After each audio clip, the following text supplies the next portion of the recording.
Yo, I literally still can't think about it without.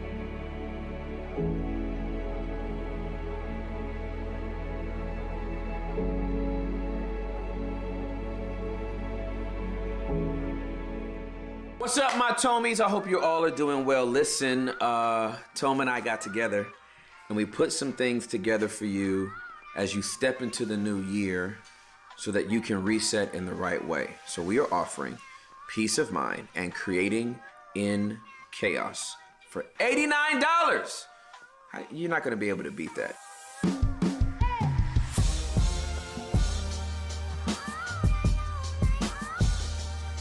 These classes get your mind around preventative maintenance and not crisis management.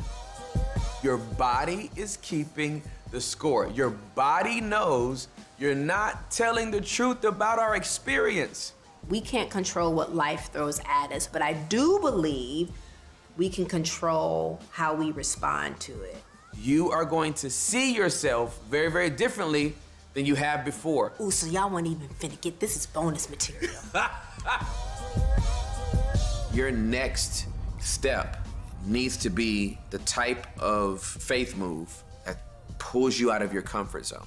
Whatever you are sowing now, you're gonna reap later, and it's not gonna look like what you put into the ground now. You already have something that has the potential to multiply. I don't know how you feel about stepping into a new year, but I want you to know that resolutions will not resolve the issues that you're going through. Only hard work will. So click the link below, tomeapp.com/new year, and let's step into the new year together. Peace.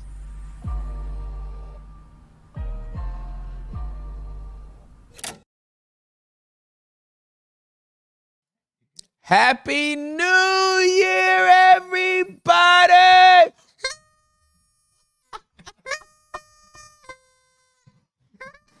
Oh, what? I should not try to be blowing a shofar for sure. I can barely get the party horn to go. Happy New Year! What's up, people? What's up, everybody? Welcome to The Basement, the first live stream of 2023. 1123 01012023. If you want to be technical. Hi, everybody. We got new cameras. I'm waving on a new camera. Hey, everybody, we wait. I hope y'all had a great holiday season. I hope that life has been treating y'all well. I'm a podcaster now. What is that about? Everyone, please claps in the chat and everyone go crazy. Tim is a podcaster of 2023. Let's go, y'all. Yeah.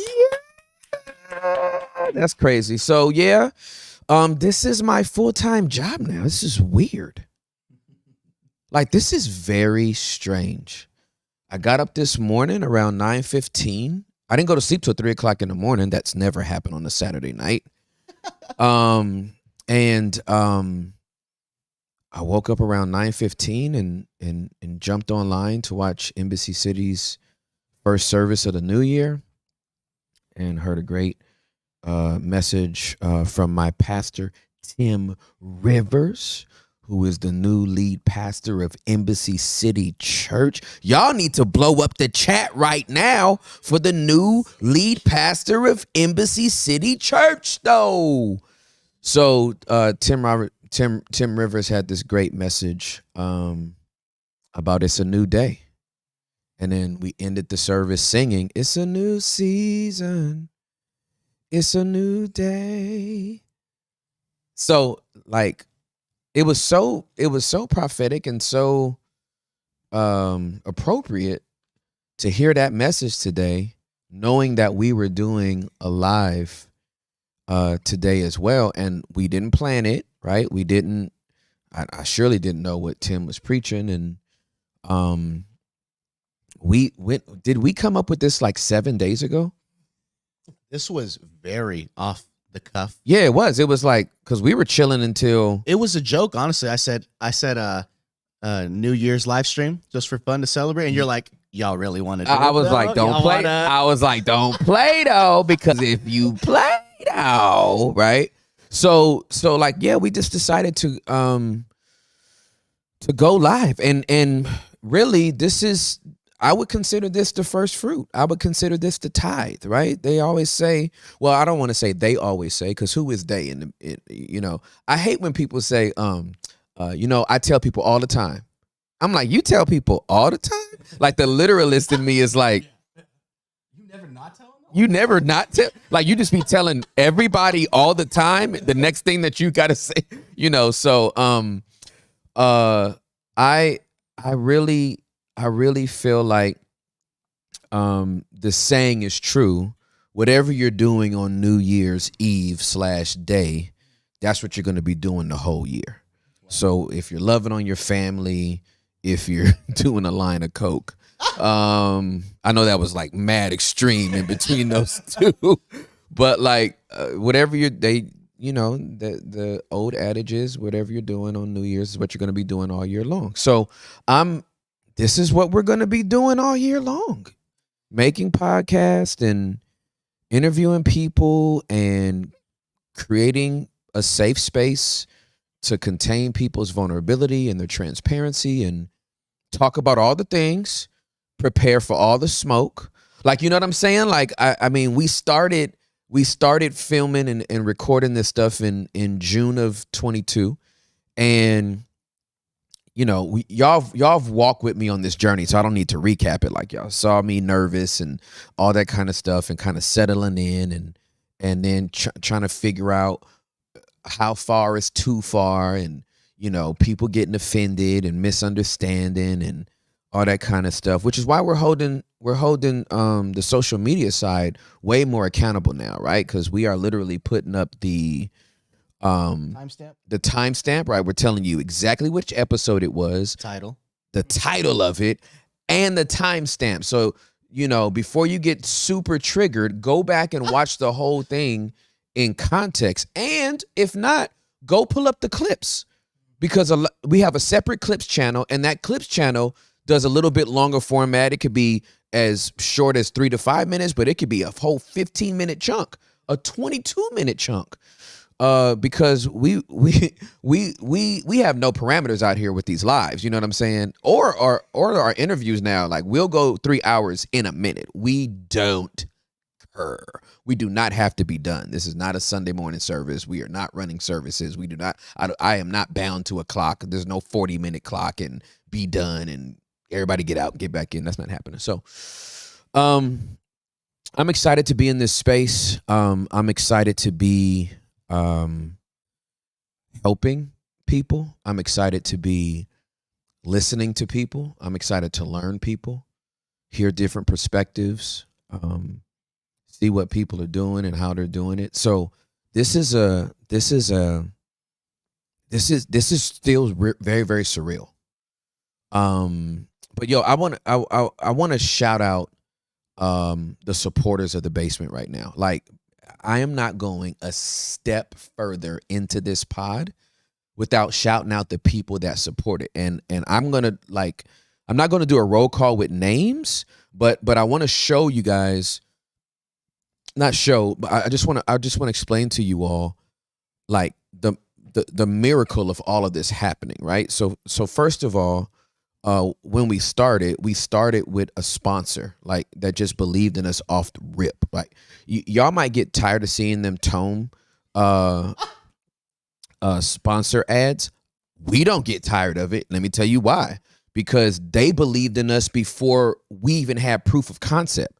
They did not wait until we had a couple of episodes under our belt and was like, oh man, looks like you're getting some subscribers. We'd like to sponsor you. No, them jokers started sponsoring before we did our first recording, right? The very first recording, they were already like, we got you, right? So they were writing us checks and believing in us before we did anything. So Tome you gonna get that every single time we start up a pod. You gonna hear Tome and you gonna either buy it or you not, but you gonna hear it though, or you're gonna have to fast forward, whatever you're gonna have to do, but it's gonna be there. It's gonna be there. Bro, and Tome has their foundation of people who run the entire thing are some of the most beautiful people ever. Oh my goodness. They are spiritual leaders. Yep. They're not just businessmen. No, that's right. They're not a scheme course, take advantage of people. No. This is legit people. We've met them in person. You've known them forever. And they've done nothing but cover us. Absolutely in correct. Every aspect. You're absolutely right, bro. And so shout out to Tome. I'm saluting. Even though this is a live, I'm still saluting. Okay. Shout out to Tome and that whole team. And I'm happy to provide the content. And shout out to everybody that has already purchased a course, whether it's been Peace of Mind. I can't even remember the other titles of the stuff I've done, but I have a lot of content up there, a lot of courses out there. If you decide to purchase one of those courses, I know it will help you. I know it will help you. And there's already a bunch of people that have been helped. And so kudos to them. All right, so let me just testify. Because we got some people, I'm gonna start with YouTube since that's where we started. We got some people that support us every month for whatever reason. Like they just believe in us, it resonates with them. They want to see this content continue. And so they are our people that press B, the people that are our dwellers, and the people that are our promoters.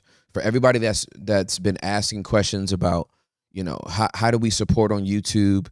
Everybody's on their phone, and I get that. But in order to, my mommy just texted me. What is my mommy saying? My mommy sent me a text. Oh, my mommy. Oh, she's so pretty. So we have people that have press B. We have people that are basement dwellers. We have people that are promoters. They give $5 a month for the press Bers, $10 a month for our dwellers, and $20 a month for our promoters. For whatever reason why you started giving, can we just tell you how much of a blessing it is? And I do want to clear up a misconception, because when I talked about this a few months back about ways that you can support, I talked about YouTube taking a percentage of what comes in. They take a percentage of ads. They do not take any percentage of what you all contribute. So if you give $5, we get $5. If you give $10, we get $10. If you give $20, we get $20. And if you needed to just have context to that, because we got some faithful stewards out there. Like there were some people that were like, you know what? Give me another way to give, because if YouTube is going to take some money, if they're going to take a cut of that, we want to give to you so that you don't get knocked down 30%. We want you to have everything that we give. So I just want to clear that up real quick. Again, if YouTube takes the ad revenue that people get, the ad revenue that they stick on our channel when people are viewing it, when you are viewing it, that gets taxed 30%. It's okay. It's the biggest algorithm in the world. Take your money, homie. Just give me what's left. But for all of y'all that are pressing B, for all of y'all that are dwellers, for all of y'all that are promoters, big ups. I got something for you. I am literally giving you all of the Whoa, is that we got a sound effect horn? What? Oh my gosh. That is hilarious. I Are we about to just have like a whole pre-recorded mix of sound effects? Hey man, we're going. No. Was that like a laugh track? Oh yeah, dude. We're going into. This is hilarious, Dude, we're going in 2023 right. dude. This is.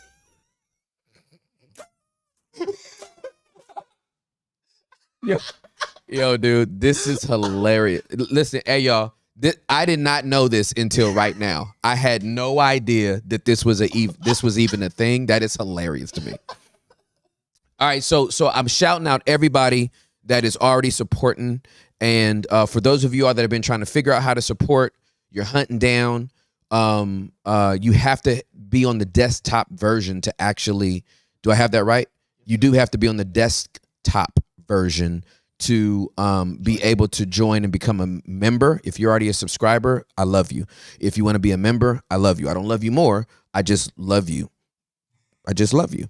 And now I want to clear up another thing that confuses people as well.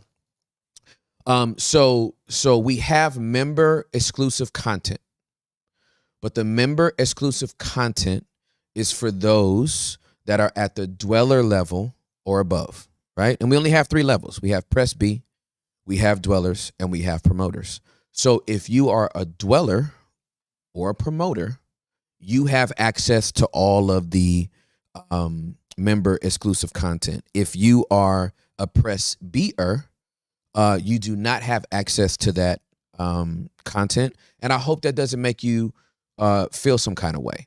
We had to tier it, and we tiered it in very low increments. There are some people out here that think too highly of themselves, and they're like, yeah, we got memberships for like $25 and $75 and $100, right?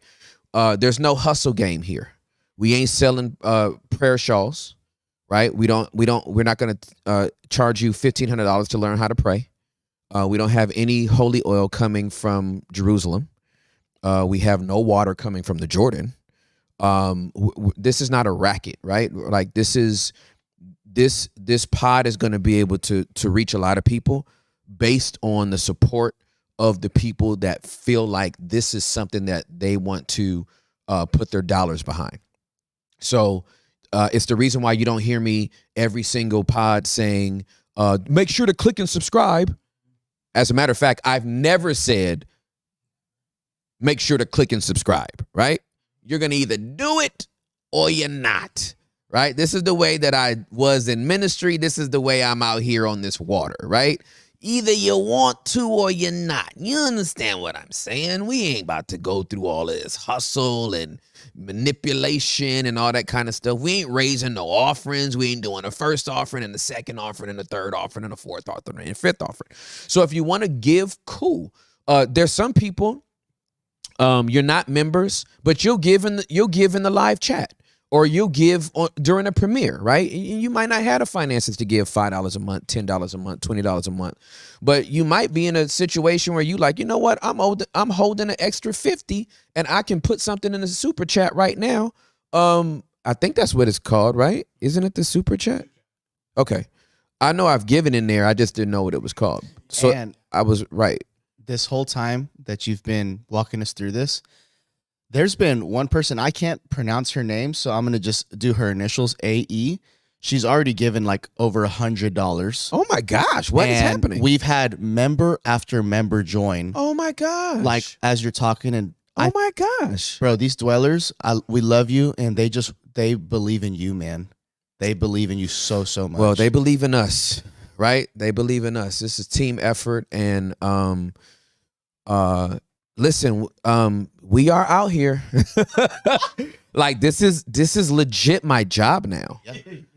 Like this is and I want to explain what I mean by this is my job, right? Actually, let me keep on dapping up some givers, and then I'll go into that next thing. Please remind me to come back to this is my job. Okay. So those are so we got Press Bs, we got dwellers, and we got promoters. We got some other people that have found our PayPal links and our Cash App links. When I tell you, y'all y'all are something else. Y'all are paying for airplane tickets. Y'all are paying for translators to translate stuff into El Sotano, or is it El Sótano? El sótano. El Sótano. El Sótano con timbraos. Yay! We have a lot to bring up later on. Yeah, So, we do. Yeah. So El Sótano con timbraos starts this week as well. Starts Tuesday. And so it's like but like all this stuff costs money, right? We got new cameras. Listen, this camera right now that Hector is adjusting, this is Netflix grade, movie grade cameras, right? We just picked these up this week. These are our first time using them. We literally plugged them up by faith and was like, hey man, we didn't read the whole tutorial, but we gonna press power and see what's popping, right? But we legit, we got people giving us like $1,500, $500, $300, $100, $50, and just keep up the good work. Whatever this is for, use it. And listen, I just want y'all to know we have been good stewards, and we will continue to be good stewards of the resources that you're bringing in here. Our subscriptions can go up. Our membership could go up into the thousands. You're not gonna see me in here with a rollie on. Not that there's something wrong with a rollie. But listen, the more members that we have, the more content and resources we get to put back into what we're doing, and that includes popping up in your city, right? We get enough members to where revenue was like 20 grand a month, 30 grand a month, 40 grand a month, 50 grand a month. Like a lot of these YouTube people have, they have hundreds of thousands of members, and those members allow that content creator to do some crazy stuff like Mr. Bean. Not Mr. Bean. That's me, bro. The Mexican Mr. Beast. I am Mr. Bean. Oh my gosh. Okay, so no, not Rowan. Mr. Beast. Mr. Beast has so many subscribers and so many members that he just has gamified how to give away money. Like you just buy a Tesla and ask 200 people to pull up and put their hand on it, and like the last person that has their hand on it gets the car, right?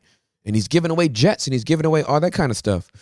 Tim, may I just interject? Just to give you your flowers, something you've consistently done has sow and invest when God tells you to do it. Yeah. These cameras, in a split second, I called you. I was like, dude, this looks great. This looks like a movie. You're like, come pick up the check right now. Yeah. With me and Sam. Yeah. What do you guys need? I'm going to take care of you. And bro, I think that's why I just see the fruit in the chat of member after member, giving after giving, people going through the matrix to find your Cash App, and we haven't even promoted it. Dude, you crazy. You're special, bro. And all the giving you do, all the dinners and lunches you pay for, bro, this is just a little gift back to you, because thanks, man. You're a real one, bro. Thanks, man. I appreciate you. Thank you. So anyway, I just wanted to show love. Like y'all are showing love to us, and for every dollar that comes in, we don't get to say thank you individually, but this is a special night. You know what I mean? We don't have a guest. We're not on some like topic heavy stuff. This is a day of just gratitude. You know what I'm saying? This is the day that the Lord has made. We will rejoice and be glad in it. He brought us all the way through 22, y'all. Like he brought us all the way through it. And no matter where you were on January 1st of 22, look how far you've come right now. Everything may not be the best. You may not have everything you want. You may not be married yet. You may not have that car yet. You may not have that house yet. You may not have that job yet. You might not have graduated with your degree yet. But I bet you're progressing. I bet you that even on your worst day, you are progressing. You know what I'm saying? So, birthdays were the worst days. Now we sip champagne when we thirsty. Shout out to Christopher Wallace. My favorite rapper of all time. Top 5, he's number 1. deal with it. So anyway, yeah, so I just wanted to love on our givers, man. And however you guys give, however you give, I promise you, oh, we just love you, and you're allowing us to move with an ease and a grace that's just like we can't really contextualize it. Not really. You know what I mean? It's just very, very sweet. So thank you guys so much. Okay. Now, what was I about to say? Oh, this is my job now. This is your job. This is my job now. This is my job now. Now, when I say this is my job now, I need you to understand what I mean by this. This is a faith move for me. This is actually a faith move for us. Hector and Sam told me months prior, we both feel like we're supposed to push off some other contracts that we have and some other clients we have, and we're supposed to put all of our focus into the basement. Like, first of all, Hector and Sam are great content creators. They could have 15 clients each if they wanted to. So like wipe the plate clean and say, this has first priority, right? To where I'm not calling and going, hey guys, can we do something on January 1st? And you guys are like, oh dude, sorry, man. I'm videotaping a wedding in Midlothian. So sorry I can't connect with you guys right now, right? So like it's a really dope thing that that I have these two guys who I affectionately call Bezalel and Aholiab. These are my two dudes, right? So that really blesses me. Numero uno, numero dos. Juliana's not here right now, but Juliana holding down social media. I told y'all that I'm out for the next 6 months. You know what I mean? But you're still gonna get posts. You're still gonna get content on our social media channels. Just don't look for me coming behind it. You know what I'm saying? If you leave a DM, just know Juliana, you know what I mean? Or somebody else from the support team is going to hold you all down. But when I tell you this is my job, man, I'm telling you, like, this is not a part-time deal for me. I am not like spending my life preaching all over the country and then doing a podcast on the side. I pushed all my chips into the middle of the table and said, God, you're the one that told us to do this. And so if you're, ooh, my toes look cute. I got a pedicure yesterday. She did an amazing. I just looked down to my feet. I'm like, oh, now when I say my toes look cute, these are my toes. Okay. So I'm bigging up my own toes, but they're not pretty feet though. Like my big toes feel like, They look like they're throwing up gang signs.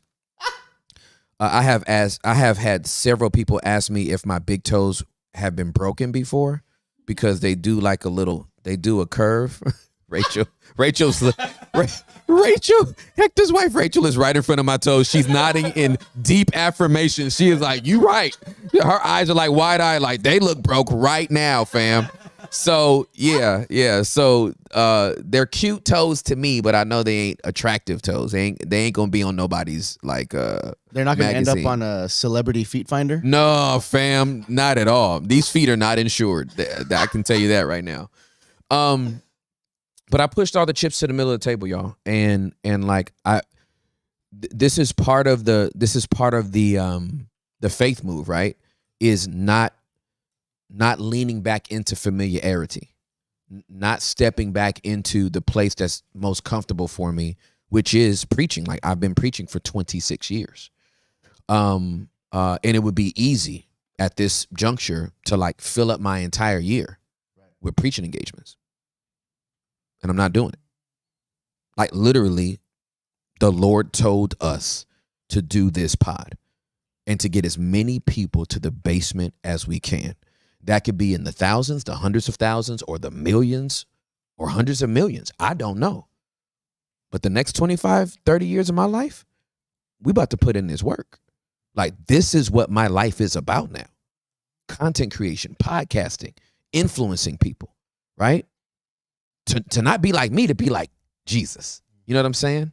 And if I got to do that covertly, overtly, however that looks, man, I'm down for the cause. So I just want y'all to have context to where my mind is. I want you to have context to where my movements are. This is my space. This is what we're dedicating our lives to, our craft to, is to create content that helps people upset the world, turn their lives upside down with the message, love, and hope of Jesus Christ. So we about to get in that work this year. Like we're gonna be getting as many people on that Google Doc form as we can this year. We're gonna reach out to influencers, whether they believe in Jesus or not. Sit down, have conversation, just get their headspace. There's so much you can learn from people, right? And we can apply that back to our faith so that we can grow in what we're doing. And we may be able to sow seeds or water seeds in some people that never even thought they would want to hang out with a Christian, let alone, you know what I'm saying? Chill and be like, man, tell me a little bit more. Or, will you pray for me or whatever? So we about to find out. But this is my job, fam. This is what I do. You see me on the street, you ask me a question. This is the answer you gonna get. Oh, which brings me to the next thing. Woo! Woo! Yo, the laugh track is Sorry, wrong rack. Yo, this is hilarious. Label your buttons, fam. This is hilarious. All right, so check this out. Hit me off with that sound effect again. All right, so check this out. Hit me out with that sound effect again. Yeah, check this out. Hit me. Check this out. Hey. Okay. Well, we're not making beats tonight. That's clear. No, but upsettheworld.com is live, fam. It is live and in color. We were not going to start the website. We weren't going to promote it. We weren't going to launch it until officially my last season was over. Can I just talk about seasons real quick? Hey, when you are coming to an end of a season, finish strong. Y'all need to know that when you come to an end of a season, finish strong. Don't ease up, lean in. Right? When you're running the 100-meter dash, you lean in the last 10 meters. You don't start easing up. Right? You don't Usain Bolt that joint like you're in one of the heats. No, this is the final. This is for the gold medal. When you get ready to end the season, finish strong. And listen, we finished strong. My last day at Embassy City was December 31st, yesterday. So you know what? UpsetTheWorld.com was not going live until January 1st. Why? We finished strong. That's how we do that, right? And so I didn't want the two to mix. I wanted a clean break. And so now we out here. So if y'all go to upsettheworld.com, you'll find all the information. That's the umbrella. That's the parent company for the basement and all the other stuff we're going to be doing. I'm not going to even mention some stuff because y'all start stalking quick. If I even mention something, y'all go crazy. I said, me and Juliet's going to do something. Y'all blew us up for like 7 weeks. Like, where's the stuff with you and Juliet? When are you going to start doing the marriage stuff with you and Juliet? I'm like, the girl is trying to chill real quick. I wasn't the only one affected by this transition. Juliet is flipping pianos right now because she's dope like that. So anyway, yeah. So the website is up, upsettheworld.com. That's really, really dope.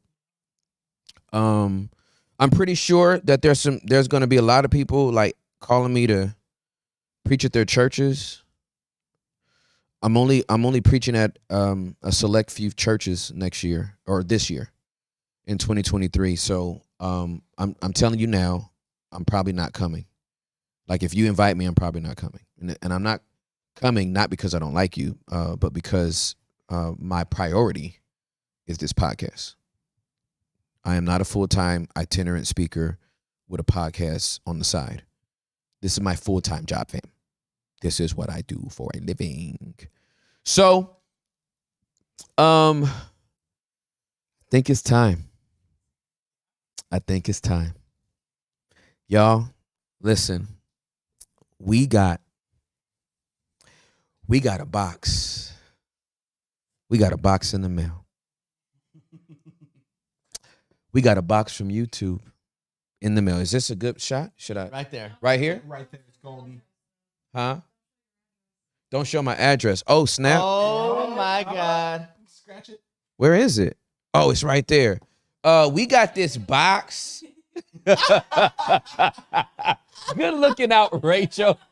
We got this box in the mail. I'm just making sure. Yeah, we got this box in the mail. And this box, I'm just waiting for like the super stalker that's gonna scrub back and freeze frame it and try to zoom in and take a screenshot of it and then stalk us.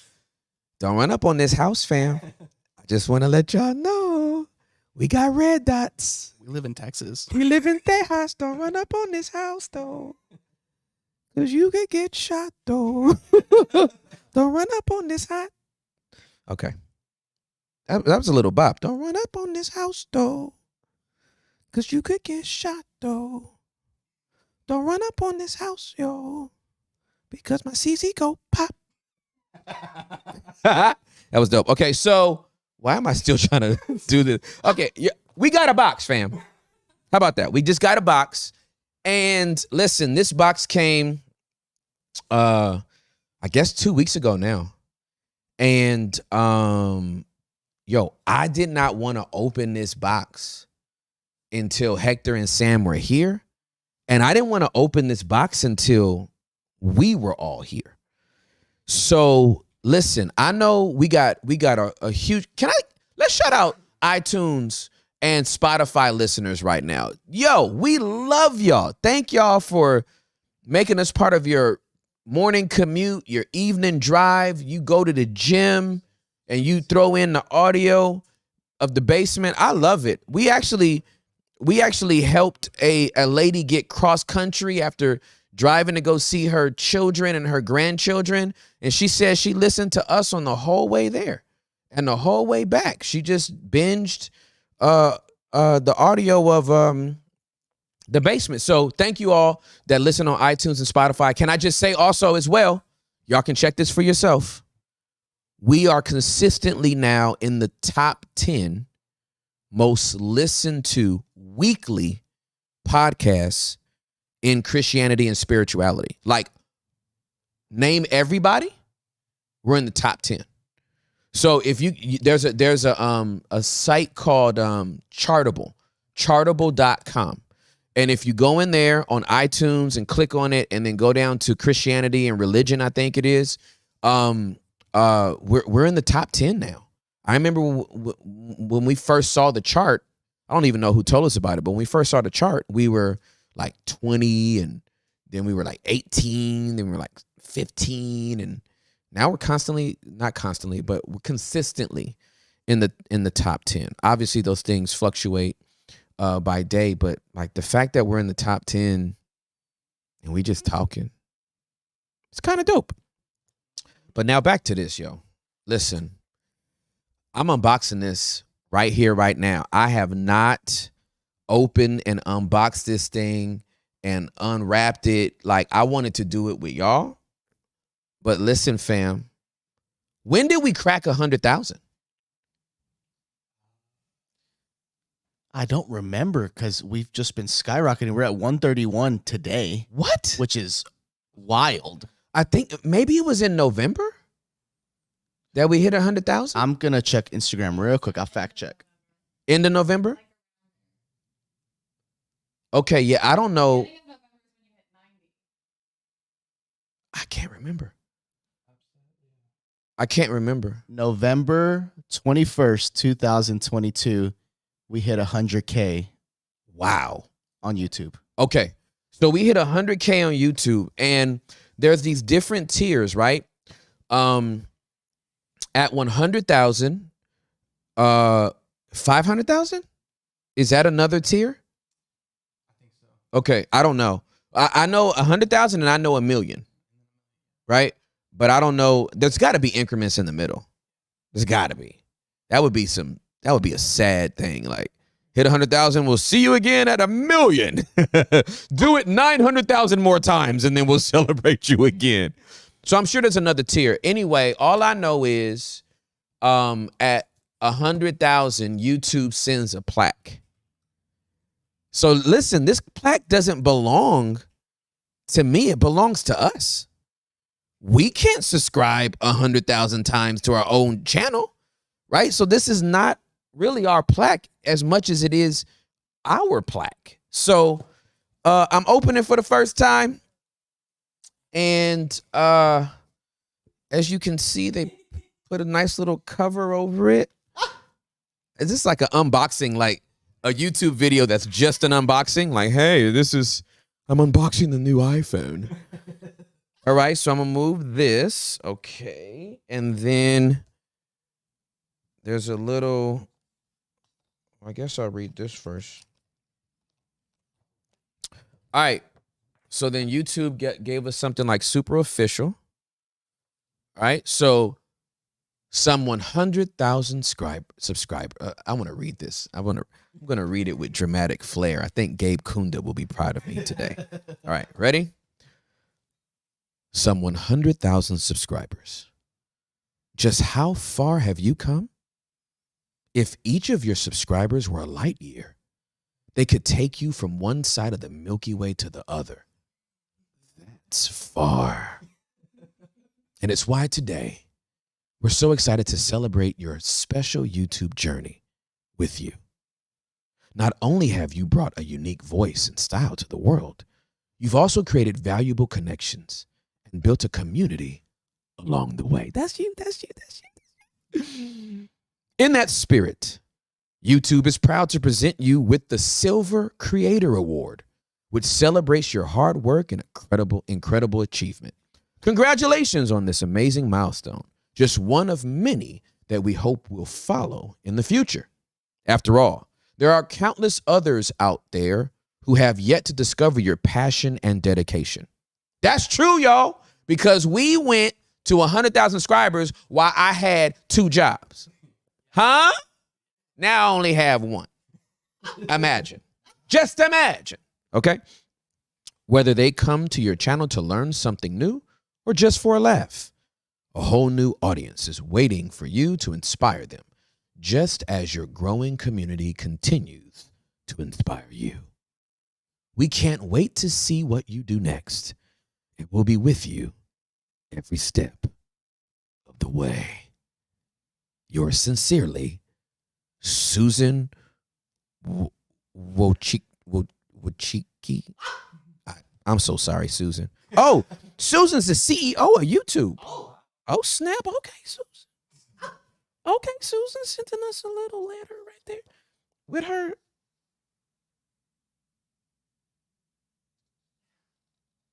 I can't tell if that, like, Susan really. Nah, fam. That's just her signature. It's still on there though. We official, y'all. Okay, hold on. Before I pull out, I gotta go through. I'm going through in order. See, I really unboxed this with y'all. Like, I'm not lying. All right, so what does this say? Congratulations on your subscriber milestone. We are honored to take part in recognizing your achievement and want your experience to be exceptional. This award was inspected and packaged with great care by Rick. Literally, it just says Rick. Thanks, Rick. Hey, Rick, thanks so much. If your award was damaged during shipping or you have any questions, please contact us at, I won't give this email away because I think it's only for people that have made it this far. So I'm going to keep that private. Okay. And then there's this. Ooh, recognize your team. Share the recognition by allowing your team to purchase a personalized creator award. Oh, snap. Okay. Y'all are not purchasing nothing. I'm going to just buy y'all. To purchase authorized copies of your creator award, email Society Awards at. So y'all can get your own plaque too. Okay. So I'm going to give this to you. Email them and then see how much it cost. And then I think our members paid for it. So Hold us down, members. Hold us down. Hey, real quick. We literally just a few moments ago hit 1,000 members. So What? we officially have hit 1,000 members. Are you kidding me right now? Dude, don't say that. We did it.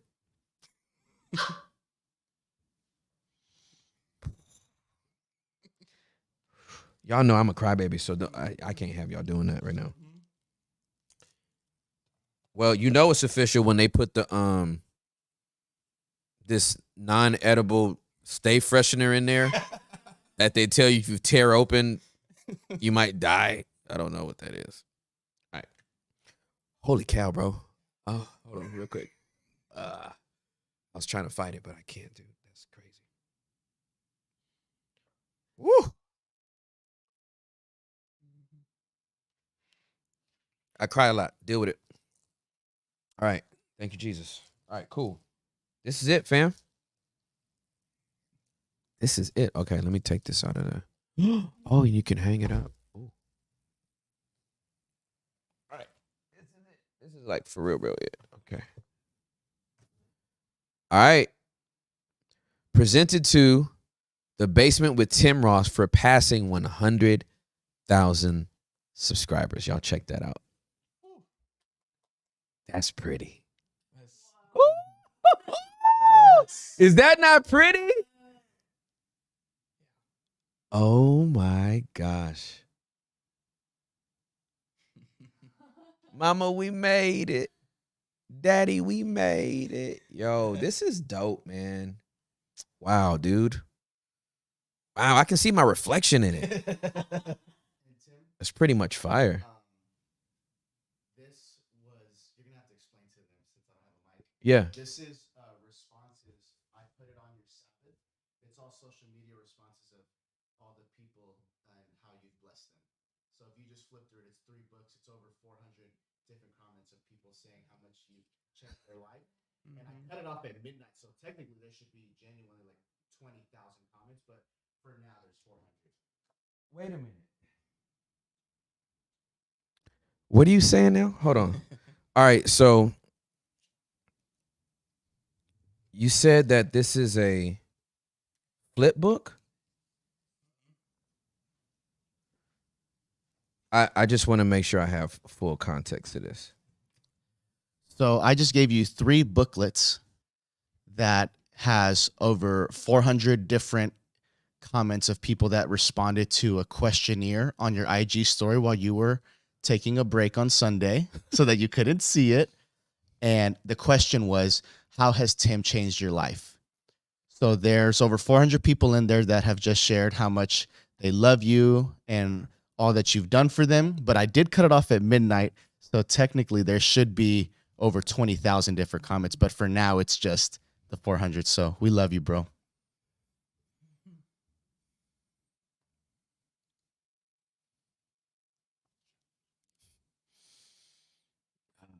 Okay.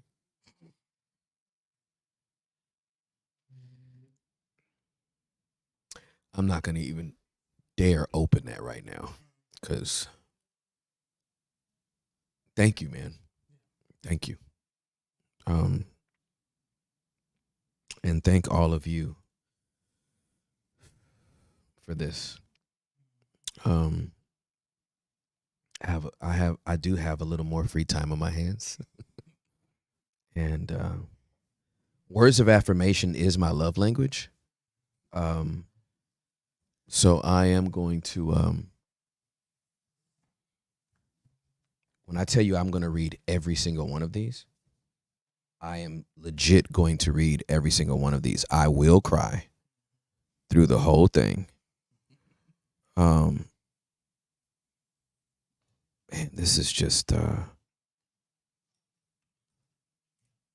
thank you guys. Thank you so much. Oh my gosh. Ah!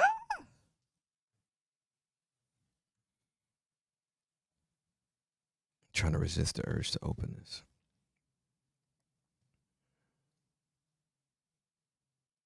Yeah, I'm not going to be able to do that.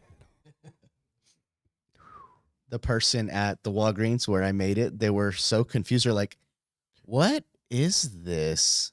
This is like 57 images of just nonsense. And I'm like, trust me, it's going to make someone cry like crazy. And these people love you. I had people mad at me. They DM me, said at 1 a.m., sir, I need you to redo it so that I can make sure that I get into that list. So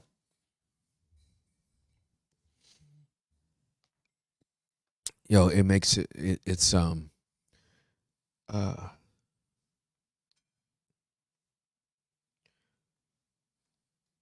you know, a lot of people will look at somebody that they look up to, and they'll say something like, I know you get this all the time, or I know you hear this all the time, but I just want to say, that's not the way I look at it. If 20 people stood in the line and tell me the same exact thing, I would receive it 20 different ways, because it's always unique to the individual that's saying it. And so, no, I don't get tired of hearing it. And because it's my love language, I just get overwhelmed by it. So, thank you all for this, whoever participated in it. And that was pretty savvy move, bro. So Sunday is the day that I fast from social media. I'm only on social media off and on intermittently Monday through Saturday. And then at 11:59 on Saturday, I shut it off, and I don't turn it on again until Monday morning. So that was a pretty slick move. I got to give you credit. That was actually a really slick move, because there's absolutely no way I could have known that was happening. So kudos to you. Man, what are we doing now? I don't even know. I have no idea. We unboxed this thing. That's what I wanted to do. We've thanked everybody I wanted to thank. We cracked 1,000 members, which is just, I didn't need that to happen, but for that to happen, it really means a lot. I know God's going to provide for us, and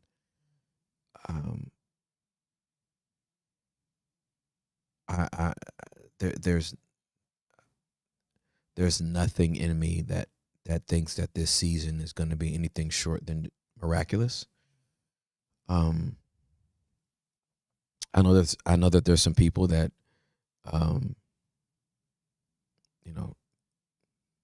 sign up to be members, and after a month or two deactivate their membership, and that is so fine. I just want everybody to know nobody's obligated to do anything ever. Okay, so the moment that $5 or $10 or $20 feels like a burden or an obligation or a pain, or it's just not good stewardship anymore, please redirect those funds and into whatever is necessary.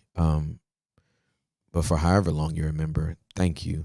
Like, you're just making this so, you're just confirming that I'm supposed to stand on water. You're confirming that I'm not supposed to take every preaching engagement. You're confirming that I don't have to go valet park cars. You're confirming that I don't have to do a quick Uber Eats run, which I'm saying that I'll do it.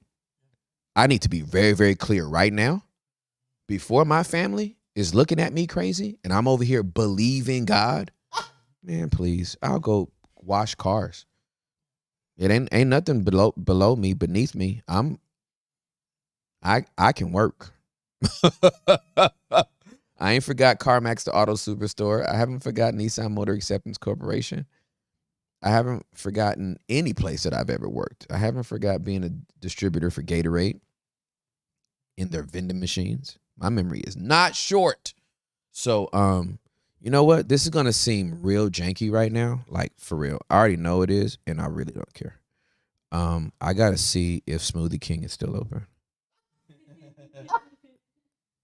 I don't know what time they close on Sunday, but if they're still open, I must get a smoothie. Please be open, Smoothie King.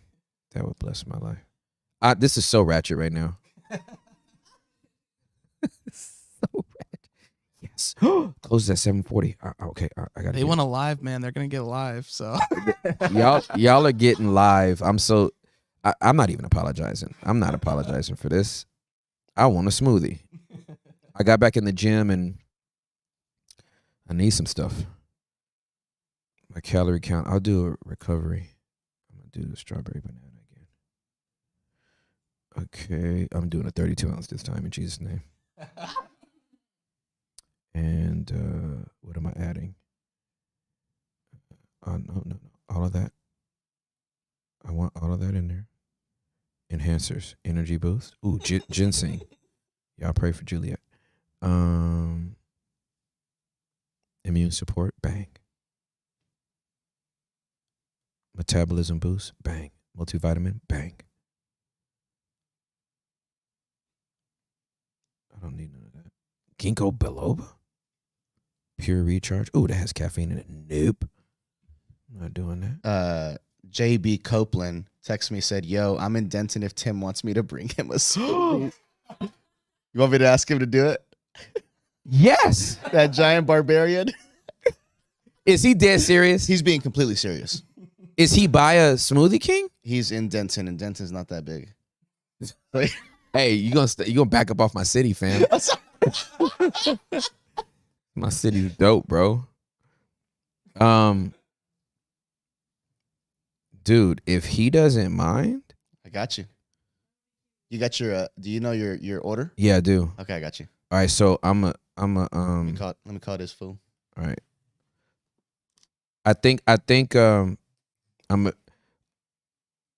so I'm gonna screenshot this to you.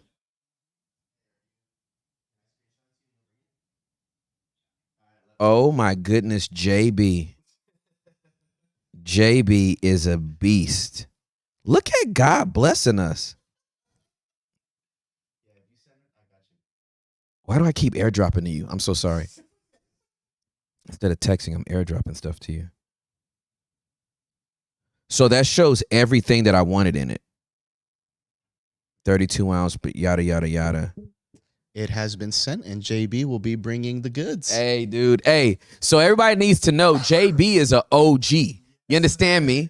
JB is an OG with this team and with this squad. And The catalyst. oh, for sure. Absolutely. So JB is one half of the host for low places, higher purpose. Man, I know there's a in there, and I keep on low places, higher purpose. Man. So if it wasn't for JB inviting me to be on his podcast, this never would have happened. Like that, this is big facts, fam. Mm-hmm. I go on that podcast, I do the podcast, and when I walk off, the Holy Spirit's like, this is what I need you to do. And that was what, April or May? That was in May of 22. Unbelievable. So this is like a full circle moment. JB coming through with that is like prophetic up in this piece. That's a full circle moment. And I know you guys saw the promo already, but we do have a documentary of the last 6 months of unseen footage, a private interview that we did with you, Juliet, and everyone. It's Wow. this Tuesday night. Yes. And Documentary comes out. a full-blown documentary. It's a full-blown documentary. What's the runtime again? The runtime is at 48 minutes. 48 minutes. And it could have been longer. There can be a director's cut for the Hey. members. For sure we can do Whoa. that. For sure we can Absolutely. do that. For sure we can do that. Yeah, for sure. We can do a members cut. Yep. And it would go well over an hour and 15. Yep. And we Definitely do that. me and Sam worked real hard on it. We're real proud of it. You should be. And y'all did a great job, and it's gonna be dope, bro. I'm excited about it. So this Tuesday, just think about all the content y'all are getting. We got a live right now. How many people in the chat right now? We got 1,223. We also have a new smoothie emoji, so you know. Y'all too quick with the emojis. That's hilarious. Give it up for Sam because he is the Sam emoji king. is the emoji king. Yes, absolutely. Okay, so yeah, the documentary is gonna be dope. I have not seen the documentary. The boys asked, "Hey man, do you want to see it before it goes up?" I was like, "Nope, I trust y'all." And so I'm gonna see it when y'all see it, and I'll probably be crying again. You know what I mean? But I'm gonna watch that with the family. You know, just for us to kind of sit down together and see this journey and kind of occupy that space. You know, I told you that our website went live, upsettheworld.com. And here's the thing that was crazy that I had, you know, when it was like, you know, you have to like describe what you do or whatever.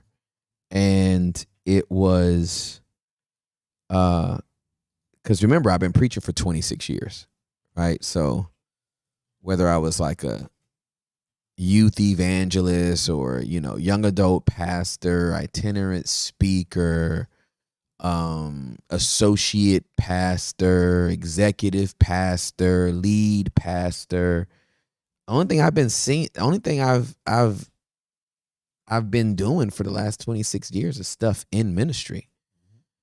And now we're running a for-profit business. You know what I mean? With employees and contractors and all kind of stuff. It's crazy. Well, I had to write a new bio because who am I now, right? Did you say a bio for Instagram? Huh? Like a bio in general, or Yeah, for social media? Yeah, I had to write a new bio for the site, right? And so that let me take this off DoorDash so they don't try to bring me a smoothie. And Tim, get me is in a fight with is Jay. your book on audio as well? So I'll talk about the book in a minute. Perfect. So let me pull this up because I don't have it memorized because it just came out. All right, so yeah, here it is. Yeah, so are you ready for this bio? It's crazy. All right, so Tim Ross is a podcaster, influencer, author, and preacher. If I just stopped right there, what? Like to even introduce, somebody asked me the other day, like, what do you do? And I was like, I'm a podcaster. My personal trainer asked me, like, what do you do? And I'm like, that's a long story. The short is, I'm a podcaster, influencer, author, and preacher. Oh, wait a minute. I won some award or some distinction. You won on social media. Yeah. I'm going to give the exact credits. So let me pull that up real quick. But you just won a big award, man. And there was so much support on there. It was really, really cool. Let me pull that up real quick. Well, yeah, I remember the Black Christian Influencers. Yep. That's their yes, that's exactly right. Black Christian Influencers. They have a solid fan base. Super cool. I'm looking for your beautiful face. Is it a little higher? Almost there.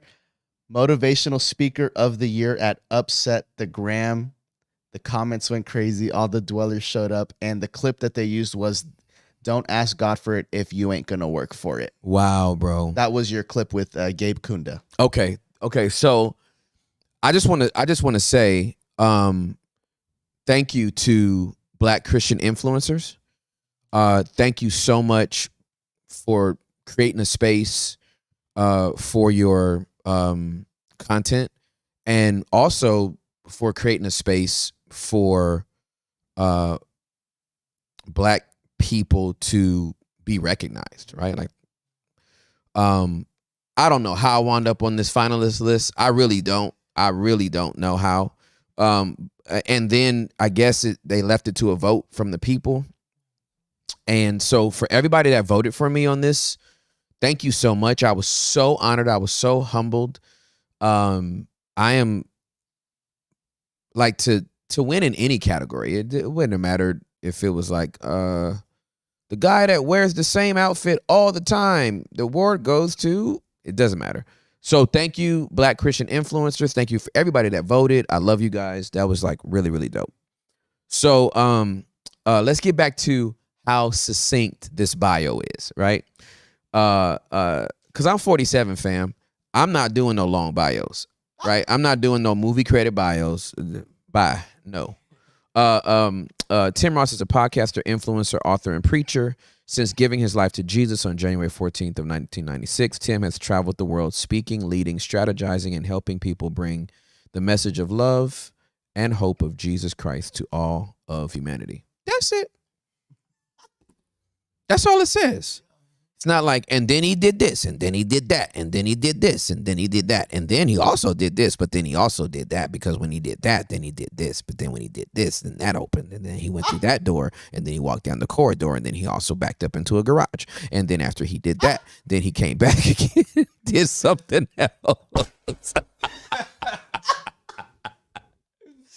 Nah, dude. Nah, we not doing none of that. I'm 47. I did a lot of stuff. Now I'm doing something else. You're not a credits guy. Nah, dude, I'm not. You don't put all your credits in your Instagram I don't, bio. dude. I don't. There's no need for it, man.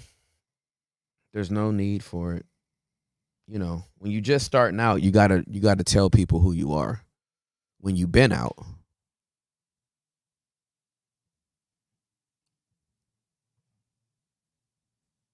You let that work speak for itself, fam. You see how silent I got? You know what I'm saying? So I get it. Yeah, when you just getting out here, you gotta allow me to introduce myself, right? But that's it. No, we're not doing nothing else. Also, people, I'm back in the studio. Deal with that. Deal with that. Deal with that. Deal with that. Deal with that. Deal with that. Hold on. I don't think my producer would get mad if I'm not gonna play all the whole song, because then he will get mad.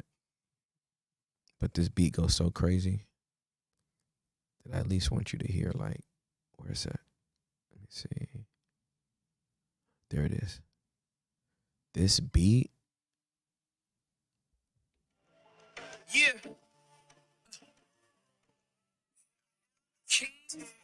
Me. Yeah. We about to dive off the deep end. What are y'all seeing? And I don't even know where to begin. What are y'all seeking? Let me take a peek in. Then I can code the right sequence. It's deeper than this, deeper than that. Deeper. Deeper than songs, deeper than rap. Deeper. Deeper than talk, deeper than acts. Deeper. Deeper than fiction, deeper than facts. Let me catch my breath, bro. I gotta take y'all real slow. It's deeper with a real flow. You gotta hold your breath, bro. Woo! Most don't know how to hold their breath, though. Woo! So they drown real slow. Y'all can't handle that. Bro, that's fire. Like straight fire. Yo! We making an album? We going on tour? Who knows? But that joint right there. So, anyway. Yes, so I'm in the studio as well. Have a lot more time on my hands. Let's create a lot of content, shall we? Why stop just at the basement, right? Why don't we have basement music? What if we had basement musicians? We've already collaborated with creatives to do merch and arts and designs. What if we collaborated with musicians and put out basement music? What if we collaborated with actors and actresses and directors and screenwriters and put out basement movies? Yo, don't start right now. I didn't know I was about to be saying all this. A full-blown agency? Listen. The basement label? Listen. I mean, if we gonna be out here, right? If we gonna be out here, we might as well be out here. So I'm just saying, you know what I'm saying? We can have basement music. We can have basement movies, basement movements. We can have dance troupes. What? Oh my goodness. Oh man, I'm just vibing right now. That's crazy. Well, that kind of leads perfectly into a question. Michael Ty was asking in the chat, what's something that you are very, very excited and looking forward to going into this year? It's what I'm doing right now, producing content, meeting people, sharing space with them, hearing their stories, celebrating people's wins, grieving with them over losses. You know, the Bible says to rejoice with those that rejoice and weep with those that weep. And I feel like the basement is a very safe place for people to do both. Right? So when you're winning, let's turn up for that. You know what I mean? Because a lot of people, you would be surprised, and I used to be one of them. You'd be surprised how many people don't celebrate their wins. Because they're always waiting for the next shoe to drop, and they think it's not going to last that long, so it doesn't even matter. Or they've been so traumatized by life that they're just like, oh, no, it doesn't even matter. Just on to the next one. And I'm throwing parties for everything, fam. You hear me? We get 1,000 people that are in the that became members. Woo! Right? I don't even care. I don't care what it is. $5, $10, $20. Woo! Right? We are like, I'm gonna celebrate that. And when people take a L, I'm gonna grieve with them. You know what I mean? And we want to talk to. We just want to talk to people, man. That's what I'm excited about. I'm excited about meeting people, talking with people. I'm a very curious person to begin with. I love hearing people's stories. I love helping them figure stuff out. So I'm looking. That's what I'm most looking forward to. I am like, this is our first night. This is my first night, first day, first. It's a first. It's a very sweet first. It's a very sweet first. So, yeah, that's good. Yeah, we're excited with you, bro. Like we mean it when we say it. We're cleansing our palate and we're going with you. We're going with you, bro, all the way. A lot of basement dwellers too, man, in their own regard. Dude, cleansing your palate is like a strong statement to me. And the reason why it is because dude, okay, so the children of Israel are walking through the wilderness, right? They're in Egypt for over 400 years. They're miraculously delivered by God through Moses. And they wander in the wilderness for 40 years before they go to the promised land. In Egypt, they ate garlic, leeks, and honey, and onions. Garlic, leeks, and onions. In the desert, I said that with the desert. That's that Hispanic accent coming out of me. I'm still working on it. Still working on it, just so everybody knows. Estoy trabajando.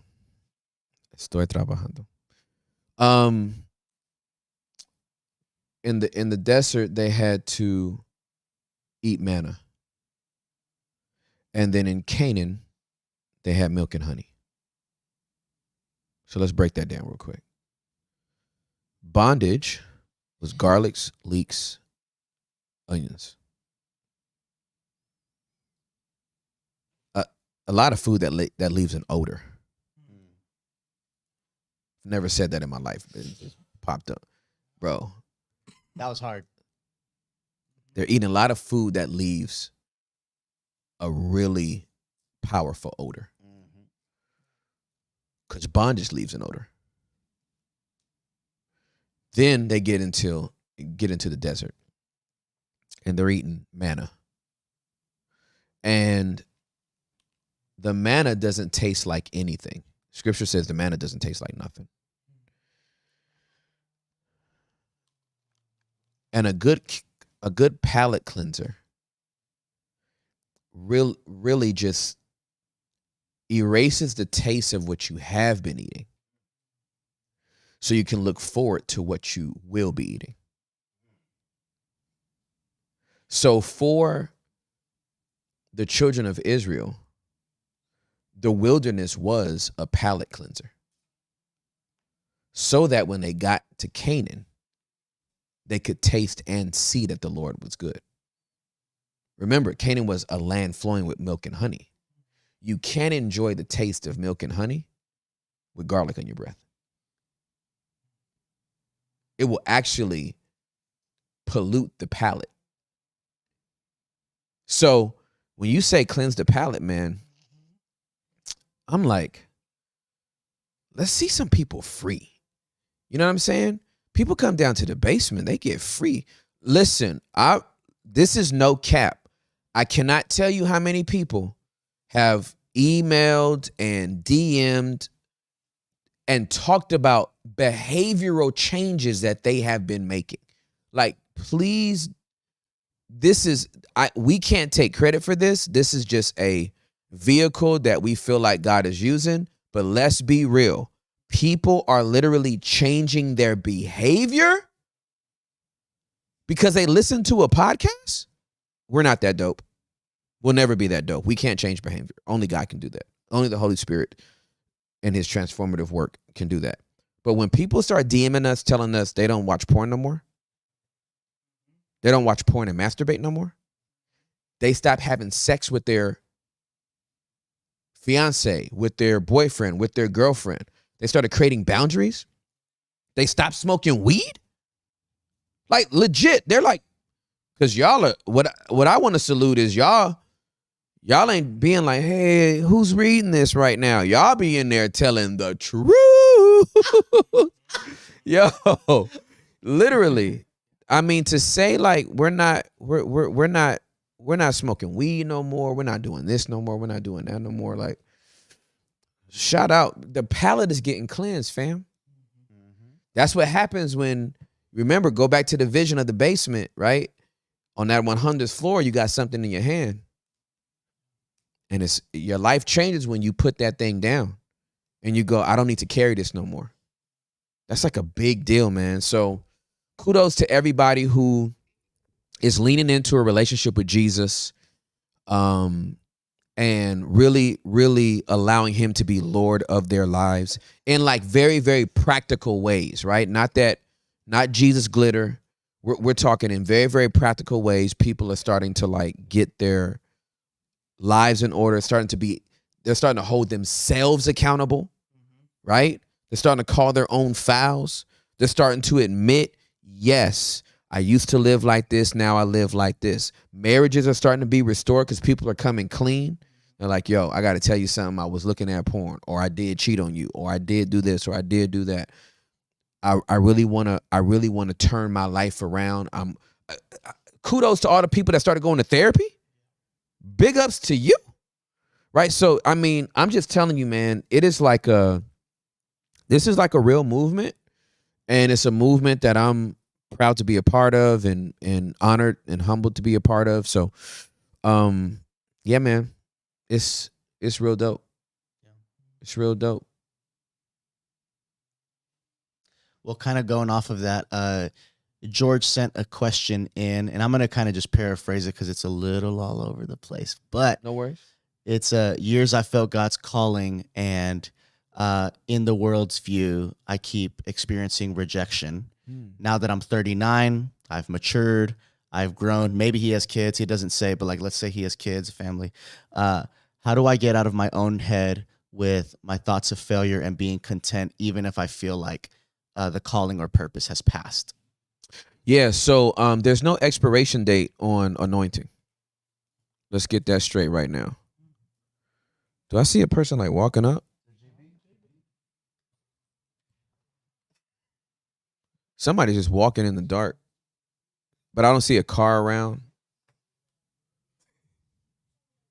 Homeboy just walked here.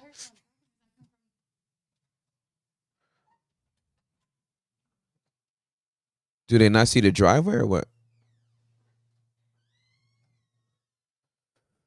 One moment while we do a security check real quick. This is a nice neighborhood. I'm not worried about nothing, but I'm also from LA. Huh? Yeah, man. Yeah, they did. Saw that address. Yeah, they saw that address and they're already here. Rando? Okay, cool. I live in a very nice neighborhood, but when I tell you the hood is still in me, and I just, you're a suspect until you ain't. You know what I'm saying? You're straight sus until you're not. You are suspicious until you're not. And so I got to rule out a threat. I'm not the type of person that goes, oh, they won't do anything. No, I got to rule that out. So anyway, what was I saying?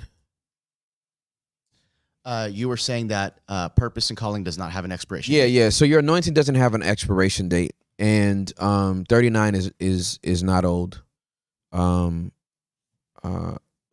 might be conflating your feelings right now, George? Yeah. What might be conflating your feelings right now, George, is the fact that you're about to turn 40. And at the end of each decade of your life, you start thinking. You start doing that, year in review, but really decade in review. Like, okay, what was my 30s about? What did I get accomplished? What didn't I get accomplished? And my advice to you, George, is to grieve what didn't materialize for you. Right? Have a little funeral. Write a little obituary. I thought I was going to be here by this time. I thought this promise was going to be fulfilled at this time, and it didn't happen. And you might need to just grieve that. There's nothing wrong with that. It's actually very, very healthy because we all have expectations. And sometimes the absence of those expectations being realized can leave us sad. And we need to embrace that sadness and grieve it and let it go, or else you can't embrace new stuff. I had to do that last year because I didn't think I was only going to pastor a church for 7 years. I actually thought I had at least 10 in me, not just 7. So I had to grieve that. And so it wasn't just saying goodbye to the season. It was saying goodbye to the loss of the expectation that I had. And so my encouragement is grieve, leave, breathe. That's good. This one's from Miss Blessed Princess. Let's go, Blessed Princess. Can you talk about following God's plan for you, but others not agreeing because it isn't cultural or societal norms or in the path of what others want for you? And how do you handle that isolation? All right, Miss Blessed Princess, you asked. You asked the question. You about to get an answer. You about to get an answer. All right. So, you feel led to do something that goes against cultural norms. Sounds like some family, maybe your country of origin, family structure, context. But you've been called to do it. You're going to have to do it alone. If you can't do it with support, you're going to have to do it alone. Wow. Everybody ain't going with you. Everybody ain't going to see what you see. People usually figure out what you're talking about after you've done it. You would be surprised how many people can't embrace an idea, a vision, a creative thought. So when you don't have people that align with you and agree with you, you're going to have to do it by yourself. Point blank, period. It would be great to have your family support. It would be great to have your company support. It would be great to have your friends support. But most people don't see it till you do it. So go do it, girl. How about that? You can show them better than you can tell them. So do it. Well, I just want their support because I feel like it might be so hard if I'm out here by myself. Do it. Do it. I dare you to do it. I dare you to do it right now. Do it. Right? Just, I'm telling you, you need to Nike this whole situation. Just do it. And if they come, cool. If they don't come, cool. But I'm telling you, you can show them better than you can tell them. Okay? We started this podcast in June. People are like, you doing a podcast? Then it was, you're leaving the church?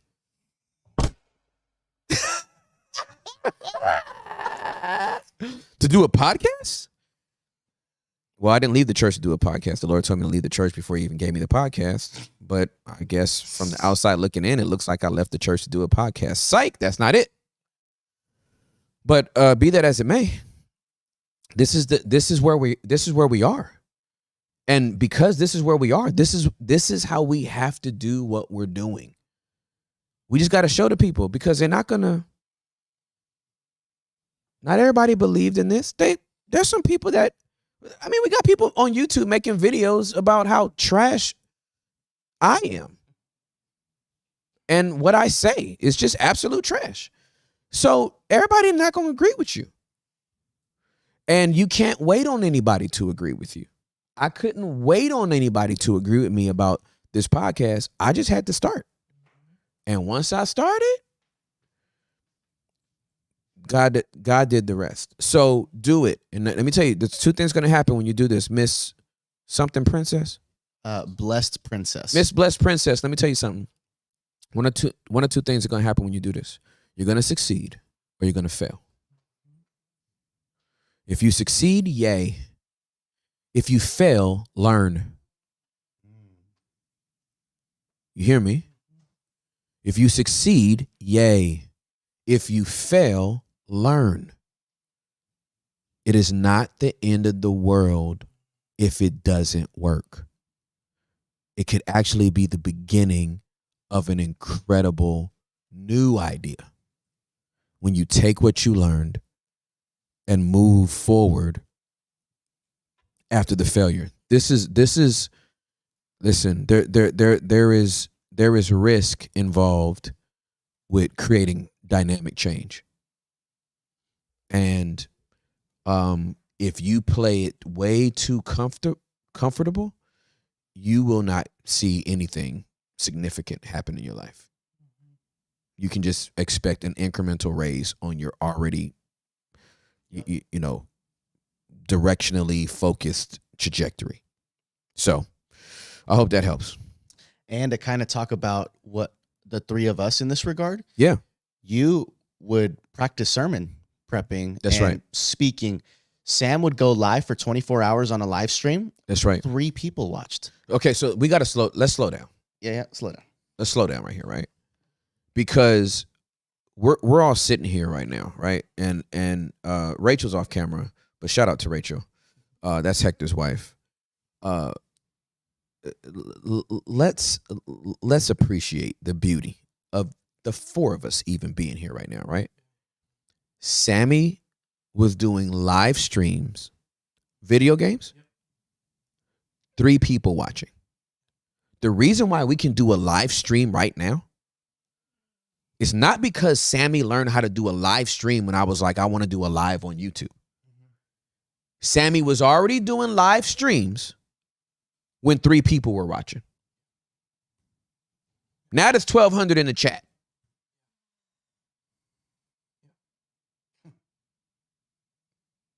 Nothing is wasted. God wastes nothing. All right? I just learned this detail tonight, but it's just so dope. Rachel taught Hector how to use a camera and take photos. Hector was making YouTube videos on your phone. 200 privated vlogs of just my life. 15 views each video. Okay? And then I come from 26 years of preaching, rapping, stand-up comedy to cross over and sit down in a chair and talk. Fam, nothing has been wasted. So even the thing that you think you're failing at is actually building reps on the inside of you for what you're ultimately going to be doing. And you just got to keep being faithful to the season that you're in. I already told y'all about the Upset the News YouTubes that I was doing. the other thing that I remembered earlier today was that we were doing Talk on Tuesdays. Everybody in the chat that knows what the Talk on Tuesday is about, just put TOT in the chat right now. If you ever count off the people that start putting TOT in there, okay? Talk on Tuesdays I did in 2020. And basically it's this. It was a precursor to this. I got on Instagram Live on Tuesdays. We actually premiere our shows on Tuesday now. I'm just making this connection right now. I didn't even think about this. But we started putting Talk on Tuesday. And I would go on and we would literally just, I would just go live with anybody that wanted to go live with me on Instagram Live. And I think you have to have 10,000 followers before you can, before Instagram allows you to go live for more than an hour. So when I first started doing Talk on Tuesdays, at an hour, they cut us right off because I didn't have 10,000 followers. Okay.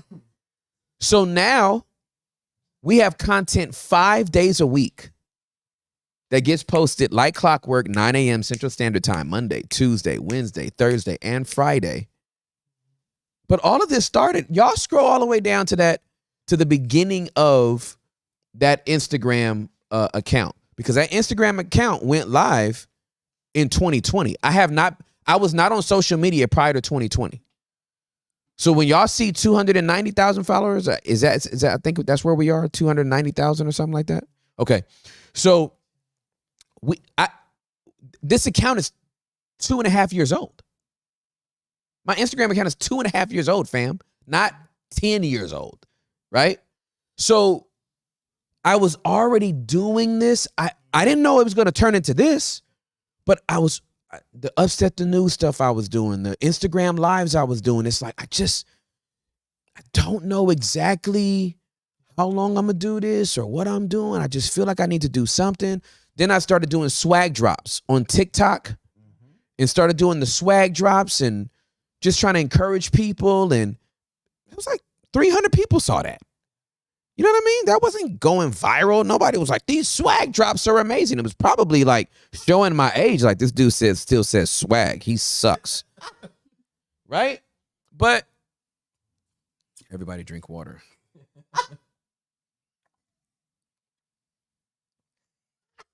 You had 53 Talk on Tuesdays members in the chat. People literally blowing up the chat. TOT. Let them know. Let them know. Them OG Talk on Tuesdays. Let them know. Let's go back even further. Put a brick emoji in the chat if you was down with Brick House back in the 2000s. Between 06 and 2010, if you was a brick, put the bricks in the emoji. Let these people know I didn't just get like this. Friday nights, 6777 West Keys Boulevard, Potter's House, Old Sanctuary. Friday night. Put the bricks in the chat if you remember. If you've been down since then, you know I did not just get like this. Your boy been like this. So you just got to start. And I want to tie this back in with George, because George is 39, feeling like he missed it. I didn't become a lead pastor until I was 40. And I'm 47 now, and I'm starting a whole new career. I'm 47, fam. Not 27. Please don't let this melanin fool you. Especially on this new camera. I know I look good on this camera. Oh, I look good on this camera. I know I do. And just so y'all know, I'm gonna take off the headphones for just a second. My wife did this fade. Y'all see that? You see this face? Juliet did that. I don't go to a barber. My wife is my barber. Finest barber ever. Ooh, Jesus, bless Lord. So my wife is my barber. So she literally faded me up and razor edged me. Got this all right before, like, 15 minutes before we started, we went live.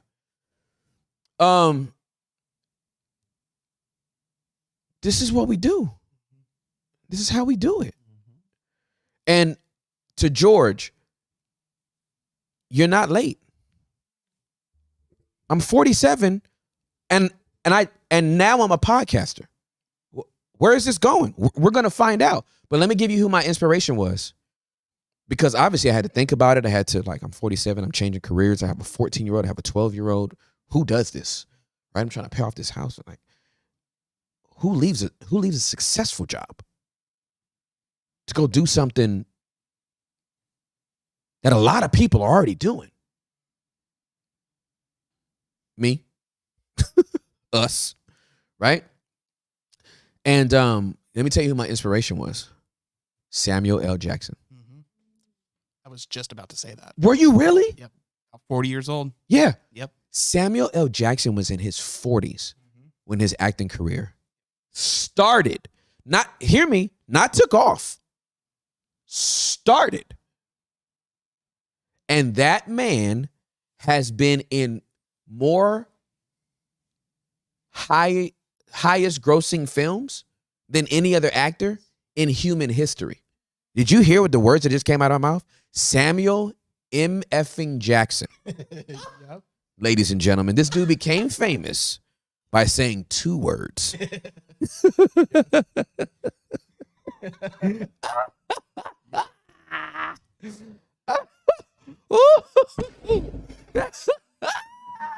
The sound effects is going to be the end of me. Lord have mercy, that's hilarious. Samuel Jackson started his acting career in his 40s. Is that not the craziest thing you've ever heard?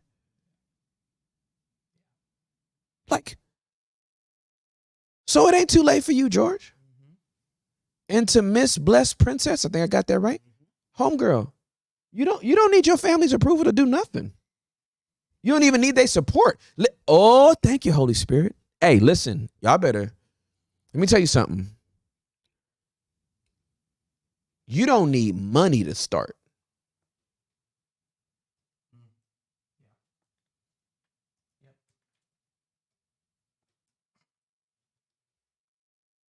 Letting that marinate. You don't need money to start. As a matter of fact, the lack of resources can be the catalyst for some of the greatest creativity. People that have all the money and that are fully funded, they don't innovate. They do the safe thing because why? I got money and, I don't want to do that. And I don't want to. You got options. But when you ain't got money and you don't have options, you got to be out here by faith. And that's when you get innovative. I follow an account on IG. I can't pull it up today because I'm fasting.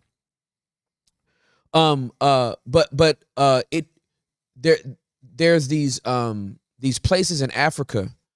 I'm talking like dirt roads. People don't even have shoes, and they got you got a guy that's clearly an engineer that has made a robot out of scrap metal. He ain't got no money. He didn't go to MIT. You know what I'm saying? Dude is just like, hey, listen. The lack of resources will breed innovation and it'll breed creativity. You just got to get out there and try something. So we didn't wait until we got these cameras to start doing this pod. Do you hear the words coming out of my mouth?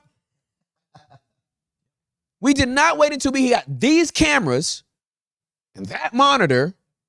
Let's make sure the lighting is right. No, fam, we just got out here and started doing it. I keep coming back to this. Listen, Gary Vee says it better than me because he gets to say words that I don't get to say.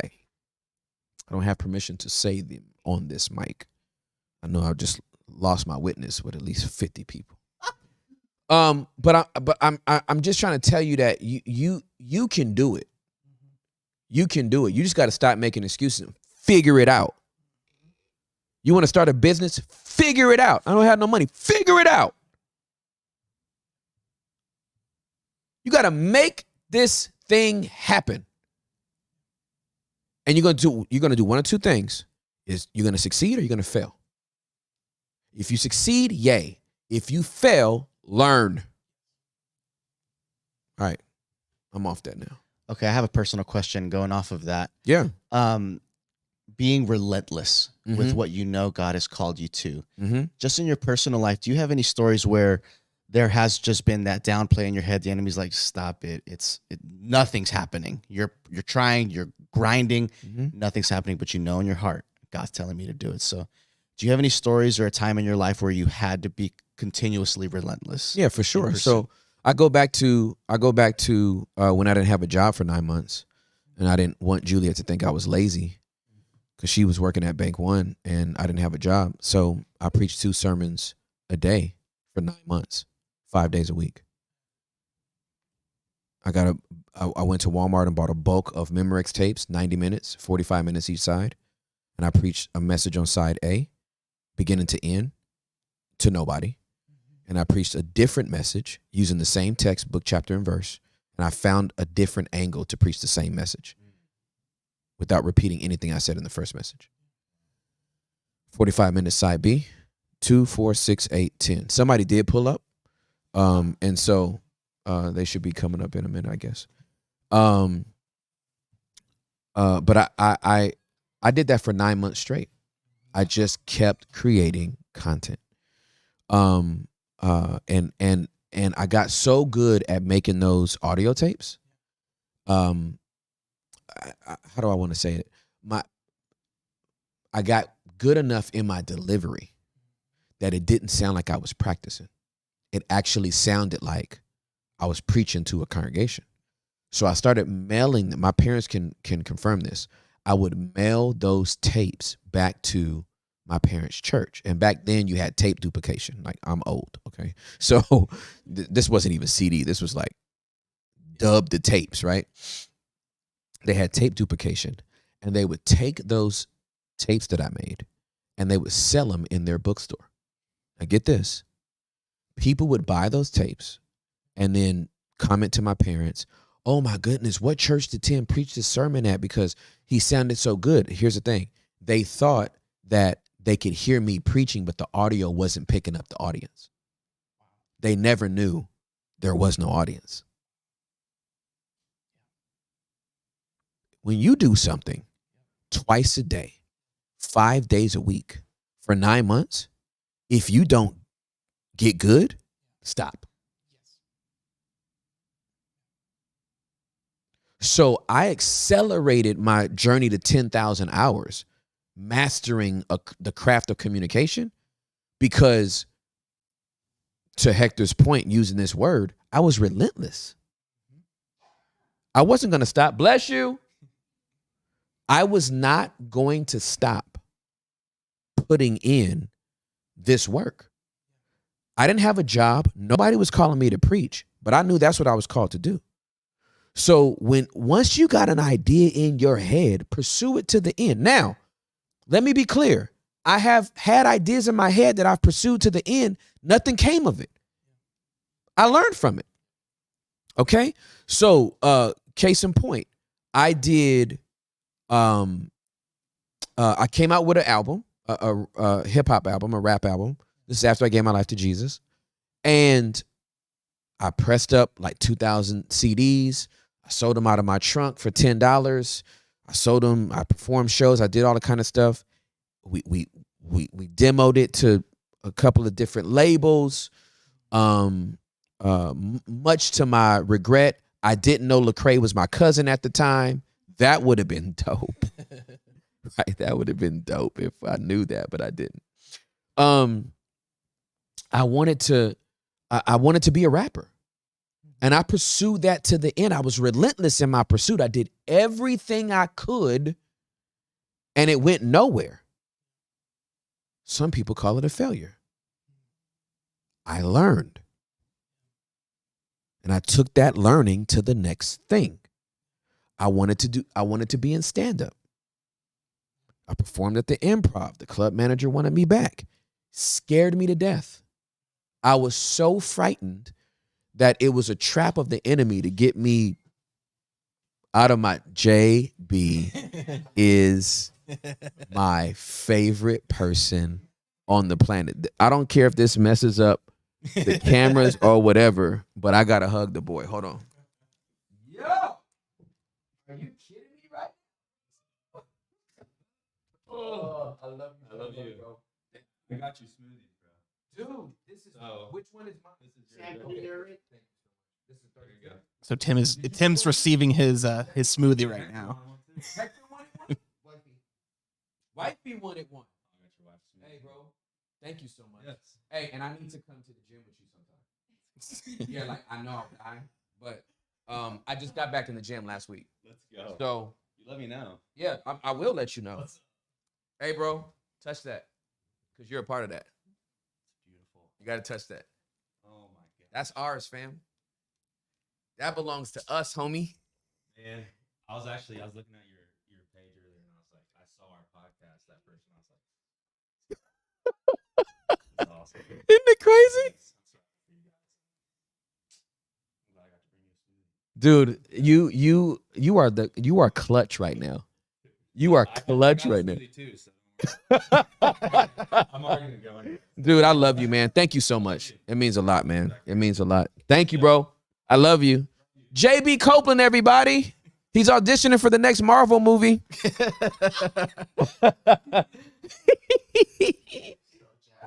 is so big, bro. I'll never be as big as him, but I'm going to see my abs this year. In Jesus' name. And then y'all ain't going to be able to tell me nothing.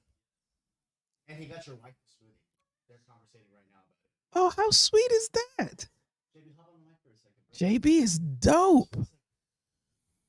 All right, so I want allow me to introduce JB Copeland to the dwellers, because y'all need to know, if y'all saw the first episode, the first couple of episodes, right? The first few episodes, JB was in there with us, and this is like a OG to the set, you know what I mean? And so the fact that you came by, bro, and brought me this is dope. But bro, it's January the 1st.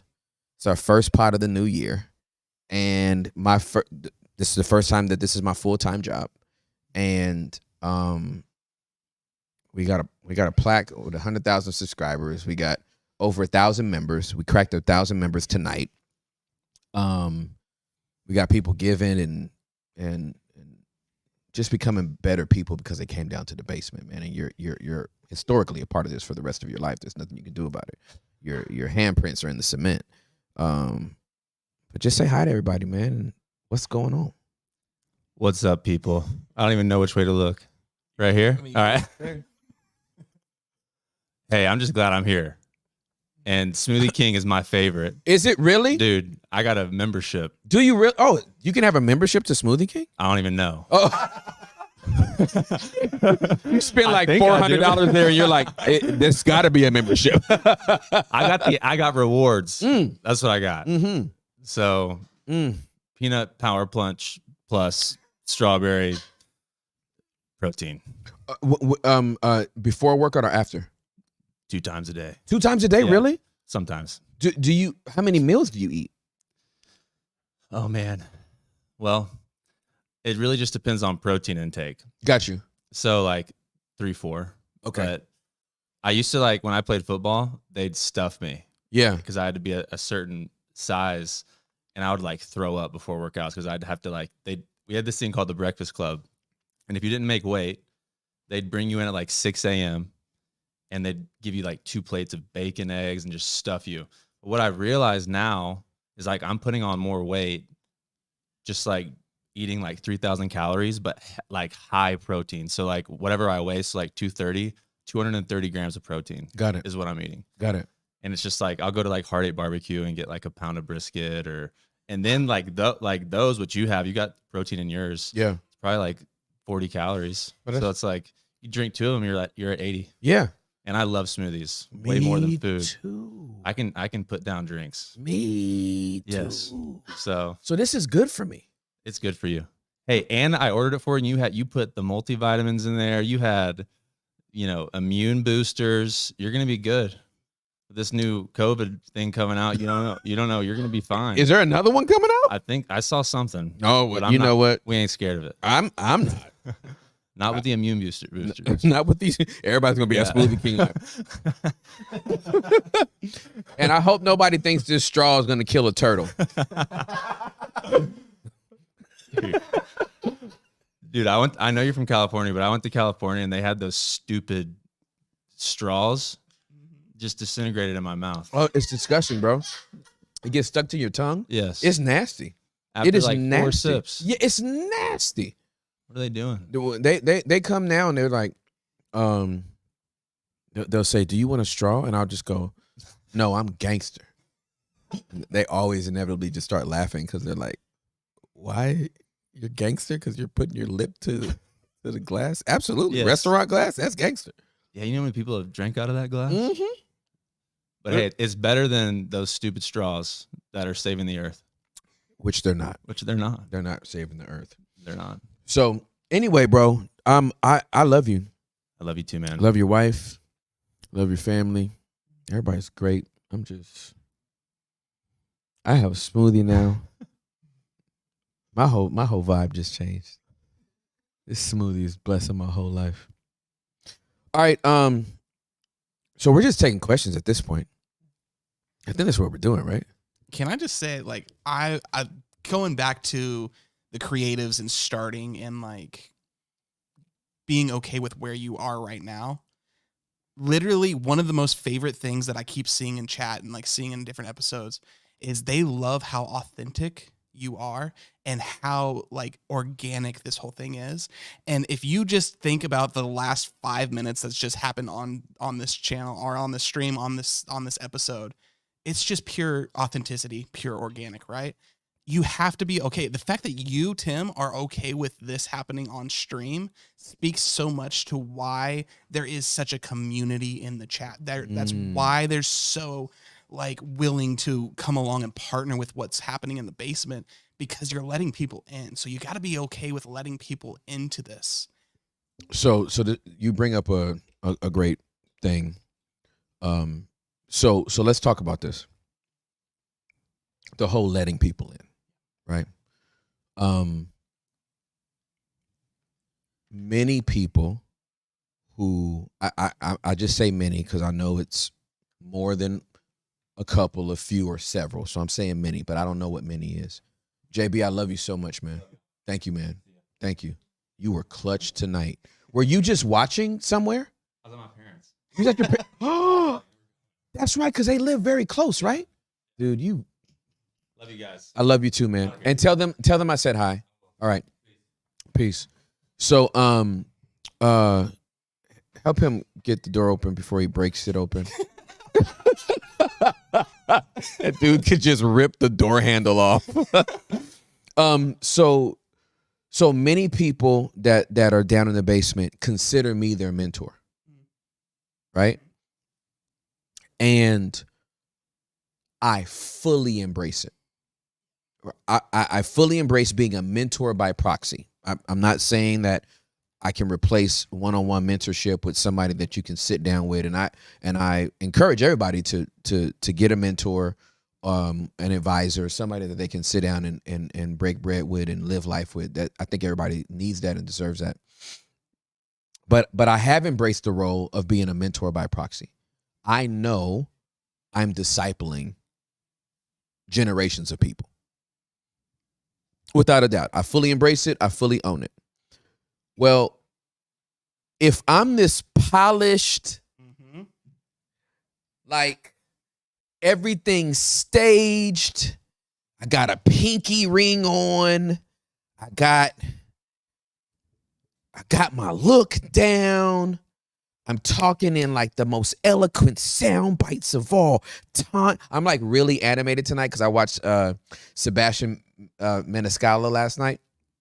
And so he's like a very animated comedian, and now I feel I'm channeling him right now doing this, right? but like if I was doing all of that, you know, like perfect stuff, then my kids couldn't walk through here freely, and it would be quiet on the set, and it would have like I would have staged this way better. And I wouldn't have got up. I would have like took the smoothie and been like, "What's up, JB?" So anyway, like he was my Uber driver, which he's not. Dude's my friend. I'm hugging this dude came in my house, man. I'm hugging my friend. Y'all are in my house. Mm-hmm. So you just go see what it is. This is my house. This is how I dress in my house. This is our living room, and this is a smoothie. I have to keep my calories up. I'm in the gym.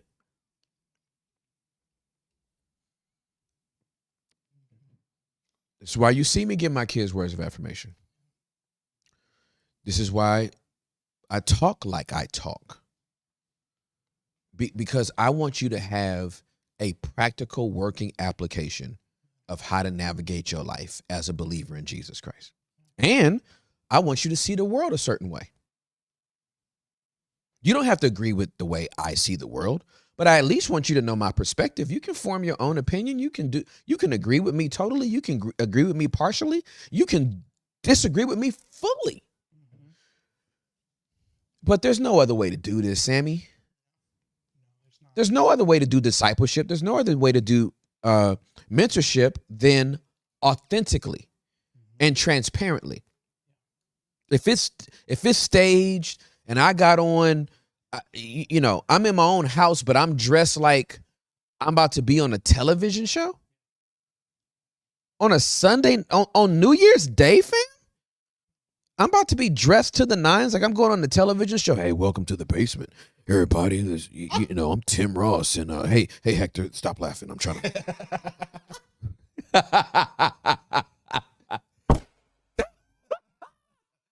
Nah, man, this is the real, man. We're not playing those games. We're not playing those games. We're not playing those games, man. What I'm not going to be is fake. Point blank, period. I'm not about to be fake with people. I'm not about to be fake with our audience. I'm not about to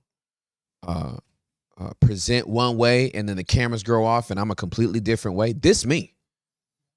You run up on me in the street, this is exactly how I'm going to be. The way I am with my kids, when you see it, is the way I'm with my kids when you don't see it. The way I am with my wife when you see it is the way I am with my wife when you don't see it. I don't have two sides. I got one side, fam. And God told me to show you it. So that's that. Going into that, Nashali asked a great question. Why do you think that authenticity gets lost when greater platforms come? You hear that constant theme of they were great before, Yep. but then they got the limelight and it got really weird. Yes, because people think that when they get to a greater platform, they have to protect themselves. So they start overthinking it. When what got you there is what will keep you there. So we can be at 500,000 subscribers by this time at the end of the year. Or we could be at 189,000 subscribers by this time at the end of the year. Ask me if I'm gonna care. Yeah. I love everybody that will subscribe, but in terms of like changing my energy, oh, well, you got 250,000 subscribers now. Stakes are bigger. Are they? Are the stakes bigger? The audience is bigger. There may be more stewardship responsibility. If this pod starts bringing in $75,000 a month, that's a larger stewardship responsibility than $7,000 a month. That's the only thing that changes, is the level of stewardship around it has to change. I don't have to change. But most people, when they get to a bigger platform, they start being extra cautious and they stop taking the risk that they took to get to that platform. Nobody was checking for you until you were acting like that. And now acting like that got you to this platform. Now you're on this platform, you don't want to act like that no more. Do you feel like with a success, it gets so big that they're just like, okay, don't mess with the formula.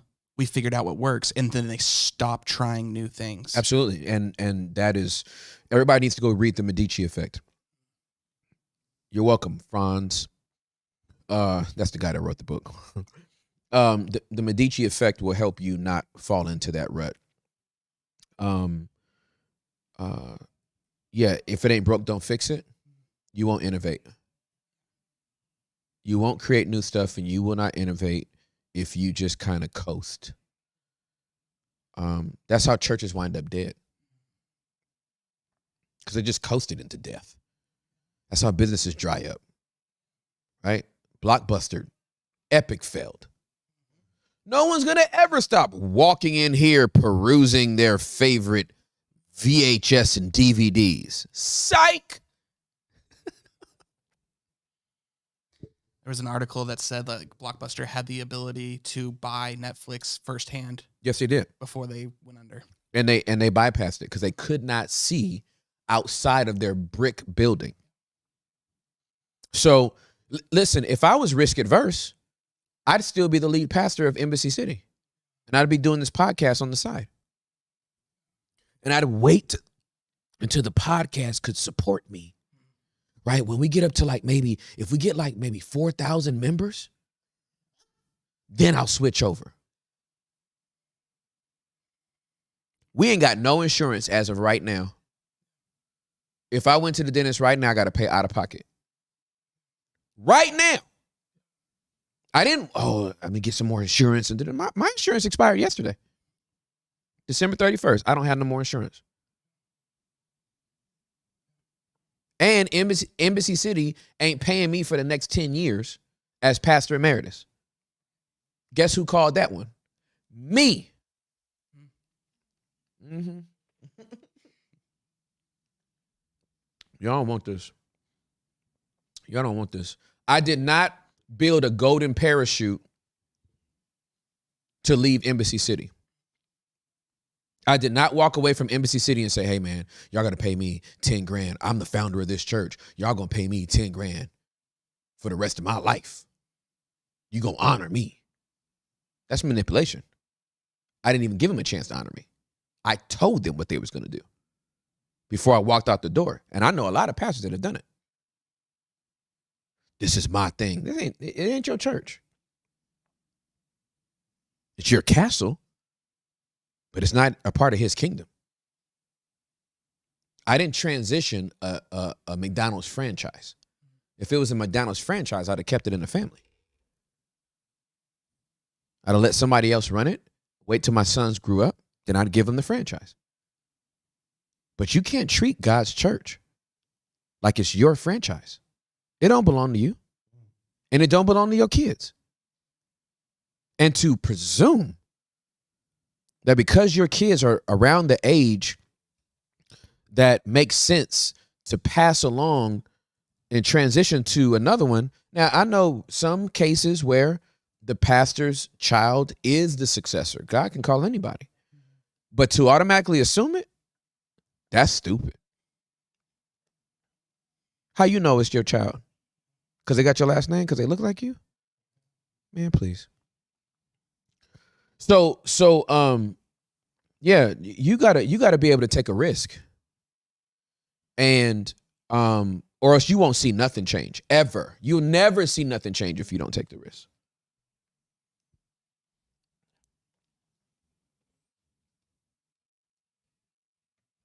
I don't even know if I answered that question. Okay.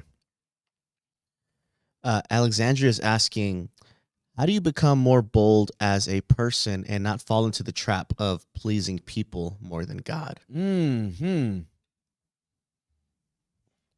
That's a great one. I just sent this text to another one of my disciples. Let me pull it up.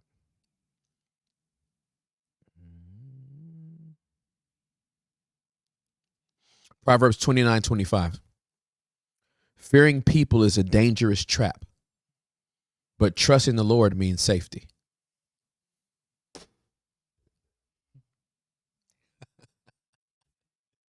Fearing people is a dangerous trap. And people pleasing is rooted in the fear of what they're going to think. The fear of what people will think about me if I don't go with what they want me to go with, if I don't meet their expectation, if I don't please them, if I don't do this, if I don't do that. And so you have to please, you have to make up in your mind, I'd rather please God than please man. Doesn't mean you're rude. It doesn't mean that you're like, screw you, it's all about Jesus over here. I ain't got to do nothing you say. But people pleasing, if you can assess that you are a people pleaser, then you can get to the root. The question you got to ask yourself is, what do I fear about this person in me saying no, or in me creating a boundary? What is it about that makes me afraid? You got to get an answer to that question. And then you got to set up healthy boundaries. You got to get your no back. Because I was a people pleaser all throughout my teenage years and in my early 20s. I'm going to tell you when I stopped being a people pleaser. Planning our wedding, my wedding, my getting married to Juliet. We had, she had bridesmaids, and then I had to get the groomsmen. But Juliet I'm an introvert. Juliet has way more friends than I have. And so I only had half the amount of groomsmen to her bridesmaids. And she's like, you got to get, like, I still have other girls that are going to be walking down. Do you have to have more guy friends? And I was like, I don't. Like, I'm not just throwing people. Excuse me, I'm not just throwing people in my wedding. You got me twisted. So we literally just said, okay, no, we're not, so she had I think 6 girls walk down by themselves because I didn't have no friends. So I ran out of guy friends. I was like, I don't know what to do. I don't know what to tell you. So, but we had to get, trying to get, 20 something individuals to buy dresses and to buy tuxes and to put the deposit down on it and go get fitted and all that kind of stuff. It'd be like herding cats, man. And I remember getting so pissed off one day that I told them, if y'all don't have all of y'all stuff by this day, you ain't gonna be in the wedding. And it was literally the first time I had ever drew a boundary without being like, hey guys, hey man, got your tux yet? No problem if not, but I just, no disclaimers, no nothing. I'm like, if you hate me after this, fool, I don't care. But here's what's going down right now. And I'm telling you, the first time you do it, you're going to go home and be like, oh my God, they probably hate me. But people respect boundaries. They do. You put up a boundary, people will respect it. And if they disrespect it, they know that you ain't going to be there no more. But if you don't have a boundary, don't be mad at them people. You don't want to say yes for 2 years straight. Don't be mad at them. They walked all up in your grass and in your front yard and on your porch because you let them. You didn't have a sign that said no trespassing. You didn't have a gate. You didn't leave. You didn't lock your door. So don't be mad that the burglar came straight through the front door. He checked the windows. So when it comes to people pleasing, you got to figure out how to gain your power back, and you got to get your no back. Nobody can get that back for you. You got to do it. Most people pleasers stop being people pleasers when they get tired of themselves. Alejandra is asking, I suffer from really bad social anxiety, and it has made it very difficult to attend church in person. I'm also assuming this is tough for going out with friends, shopping, whatever. It has left me feeling really guilty. What can I do to change? You suffer from social anxiety. First of all, thank you for sharing that. Second, that sounds very, very scary. And third, I'd find a small group at that church. And I would advise that perhaps you watch online, because that crowd seems like really, really big and scary. And then I would see if I can connect with a small group and see if that feels any less scary. Big crowds can make people flare up. So that's a real thing. I just want to be very, very sensitive to that. You know what I mean? Social anxieties are real, and they can be triggered by a whole lot of stuff. I don't have a lot of backstory. But the thing I would say is see if the church has a small group, and watch church online on the weekend, and then try to connect with a smaller, more intimate group, because it could help you develop a one-on-one relationship, and you might click better in a small group than you do in the larger corporate body. This is a question from Kenzie Boo, but I'm going to ask a personal question from me correlating to it. Advice for those who aren't Christian or religious, but still have a relationship with God. What are other resources other than the Bible and the church? So I did want to add on to that. Is there a time in your life where you've been friends with somebody that doesn't full-blown disciple, but they're still attracted to the idea, is what I'm getting. Attracted to the idea of what? Of believing in God. Because there's, you hear all the time, yeah, I'm not religious, I don't go to church, I'm not a disciple, but I think there's a higher power, or all that. Yeah, absolutely. Let me answer, what's the girl's name again?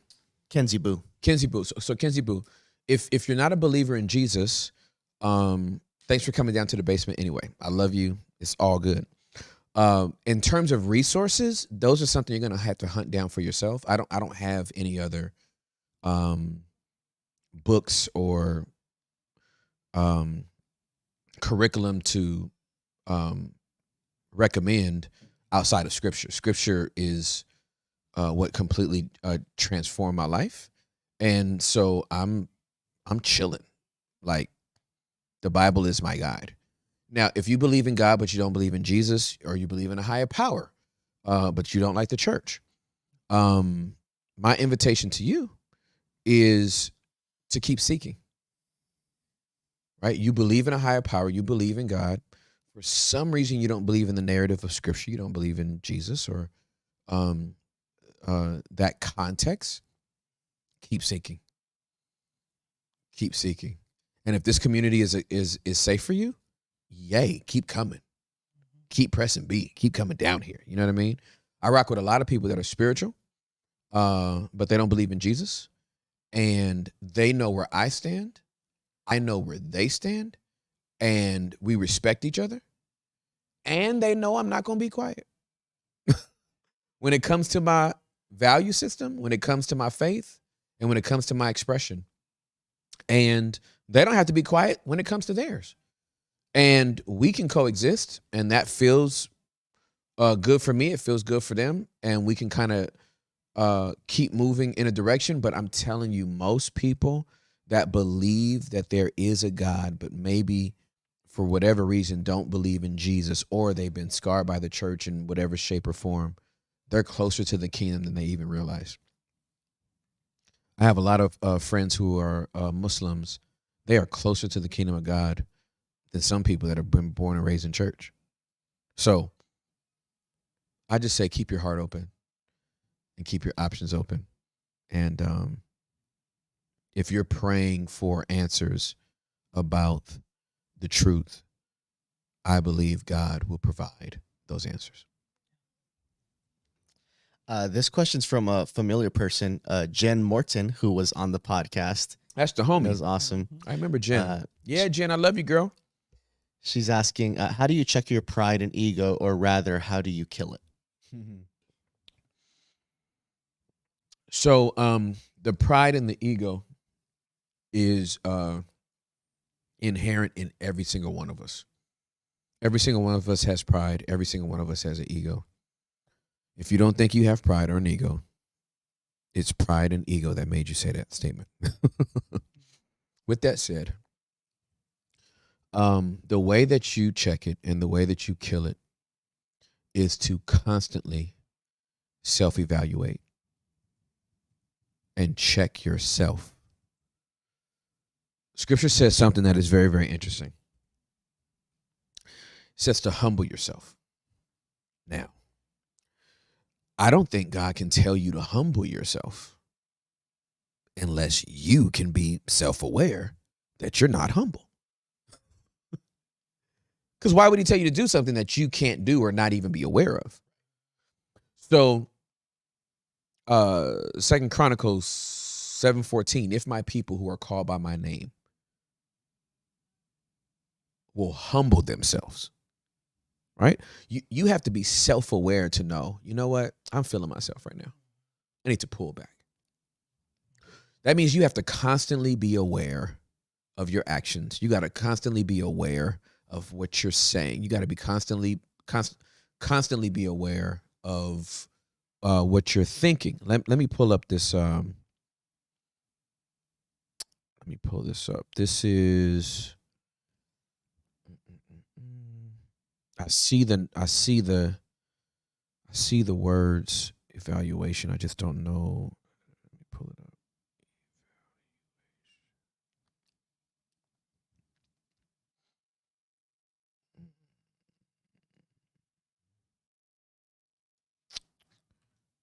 Yes. That's it. Oh yeah, that is it. Okay, so this is Romans 12:3. A lot of people know Romans 12:1. Oh, my Bible got folded. That's terrible. All right, this is Romans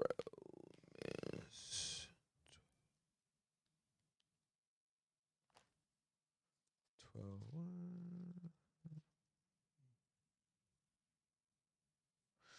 Oh, this is Romans 12:3.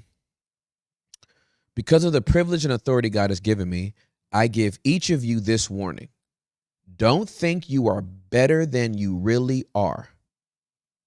Be honest in your evaluation of yourselves, measuring yourselves by the faith God has given us. If that ain't blue magic right there, I don't know what is. Don't think you are better than you really are. Be honest in your evaluation of yourselves. It don't get no simpler than that, right? So, in the words of O'Shea Jackson, otherwise known as Ice Cube, chickadee, check yourself before you wreck yourself. Shotgun pellets are bad for your health. So we have to check ourselves. We got to do self-checks for pride, right? I call it a spiritual audit. We need to do spiritual and emotional audits on ourselves, where you just get in some quiet time and you just start thinking through, what did I do today? What did I say today? How did I act today? Did I look at something too long? I need to be honest with myself. I slow rolled through Instagram. I was on homegirl's site way too long. She was cute. I did not need to see her vacation in Cabo this summer. I did not double tap on any of her pics, but I lingered a little too long at them bikini shots. Self-evaluation. Nobody's ever gonna know. Who's gonna know? God. Who should know? You. Right? If the only time you get checked on your behaviors when somebody else is bringing it up to you, you are not a self-aware person. You have a low emotional intelligence. And so let's not think more highly than we should not think more highly of ourselves than we ought to. We need to be honest with ourselves in our evaluation on ourselves. That's why I'm always telling you what I can and cannot take. People, the response from people when I'm talking about what I can take and what I can't take, and they're like, oh, how could you say that? And how could you do that? And how does your wife feel about that? My wife feels fine about it. At least I'm honest. Y'all out here still playing yourselves, getting cheated on. At least I'm honest. I know where I ain't going. You over here still do. Dummy. So I hope that helps. Ashley's asking, can you talk about your move from Cali to Texas and how you survived mentally and physically? I'm from Toronto, Canada, and believe God is calling me to move to the States, but I am scared to do so. Girl, move scared. I moved when I moved from Cali to Texas. I bought a one-way Greyhound bus ticket. Spent 2.5 days on a Greyhound bus. I didn't even know a bus could stop that many times. They stopped for food. They stopped for smoke breaks. It was murdering me. We got away with it, and I got here, and I didn't like Texas for 4 years. So I knew it was a God move. That doesn't mean I liked it, right? Like, people got to.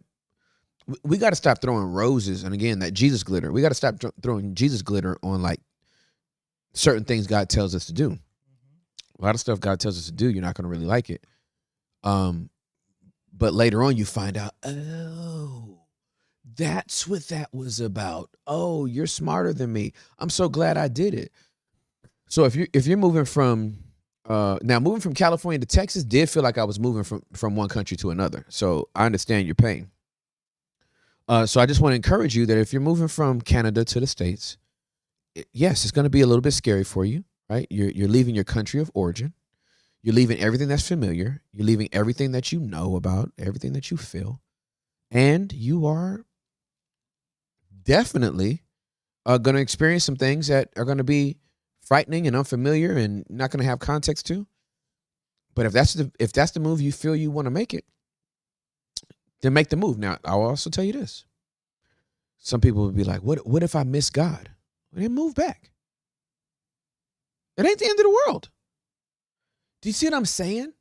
Like a faith move gives you information. Okay, so what if you come out here for like a year and it don't work out and you got to move back to Canada? Okay, you know something you didn't know prior to making that move. Failure doesn't have to mean that all is lost. Sometimes more is gained in failure than in success. Because you get to learn from it and then move into something else and start doing it a different way. So I hope that encourages. Bella's asking, how do you address a person, and she put in quotations, family member, who is a Christian and has anger issues, but sprinkles the Jesus glitter as a response for every question they are asked and is also unteachable? You can't do nothing with somebody that's unteachable except wait for them to break. And it's the hardest thing. Hardest thing in the world you'll do for somebody that you care for is have to watch them hit a brick wall in slow motion. I can't do anything with an unteachable person. I don't even try to teach an unteachable person. Proverbs warns against that, right? Fools do not want wisdom. They actually scoff at it. And so if you got somebody that does not want to listen to wisdom, okay, let me slow down. Hold on. Okay, thank you, Holy Spirit. What's this person's name? Who was that?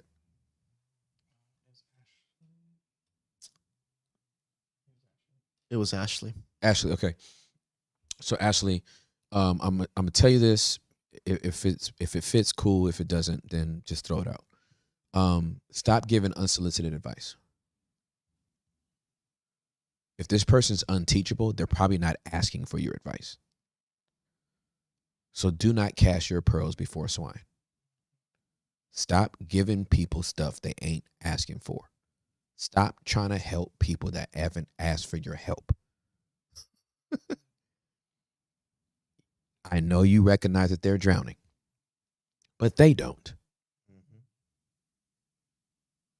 Well, I just don't want to see them to get hurt. I don't want to see them get hurt. Turn your head.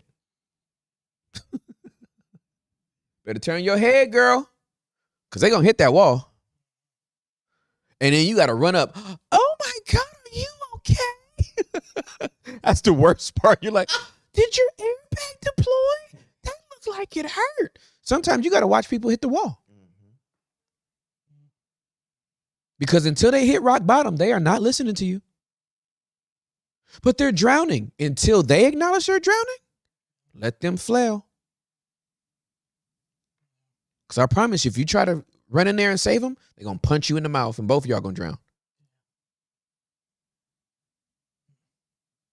So stop helping people that are not asking for your help. Stop giving unsolicited advice. Stop assuming they want to hear from you. And let them hit the wall. And then just be there to help them when they break their bones. I've experienced this a lot too, especially coming out of a more so hood neighborhood. You have phenomenal friends, family members, and as you start to come up in life and you're following God's plan for your life, things are working for you and your family, but you look at your friends and they feel some type of way about you. And you do try to help. You're like, okay, cool. Let me help you financially.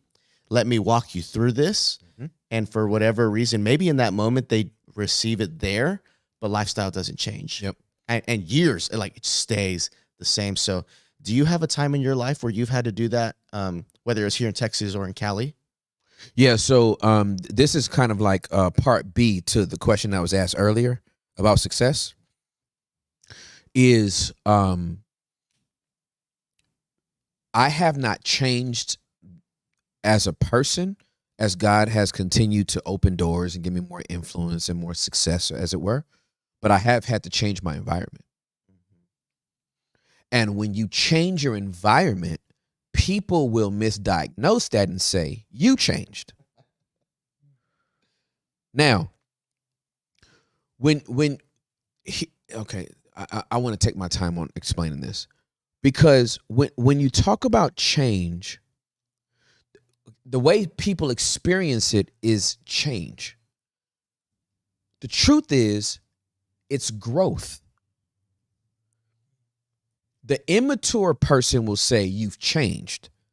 The mature person will say, you have grown. I remember when you used to take your whole check and go buy Louis Vuittons. I remember when you would take your whole check and by Sunday night, the whole check would be gone. Now I see you tithing and saving and like building up a savings account because you want to get out of an apartment. You want to move into a house. I see you like being a better steward. That's actually growth. The immature person that doesn't want to grow will say, you've changed. You ain't the same as you once were. Why? Because I didn't spend my whole check on Louis Vuittons? Because I didn't want to go work the whole weekend away and do body shots with strangers? So let's not confuse growth with change. Those are two different things. I have grown over the years. I really haven't changed. But all the people I've had to separate from throughout the years are those that stopped growing with me. And they are the ones that claim I've changed. But everybody else that continued to grow with me, we all grew together. It's all good. So I've had to change my environment. Yes. And there's certain people that as you grow, if you graduate from 6th grade and 7th grade, 8th grade, 9th grade, 10th grade, 11th grade, and you got a person that kept failing the 6th grade and the school system refused to pass them to the next grade, they can't accuse you of changing. I can't believe you changed. You ain't even in my class no more. You don't even hang out with me at recess. Ooh, I've gone to 2 more schools since then. You won't pass the 6th grade. I can't stay here on your level. I love you, but I can't come back to 6th grade.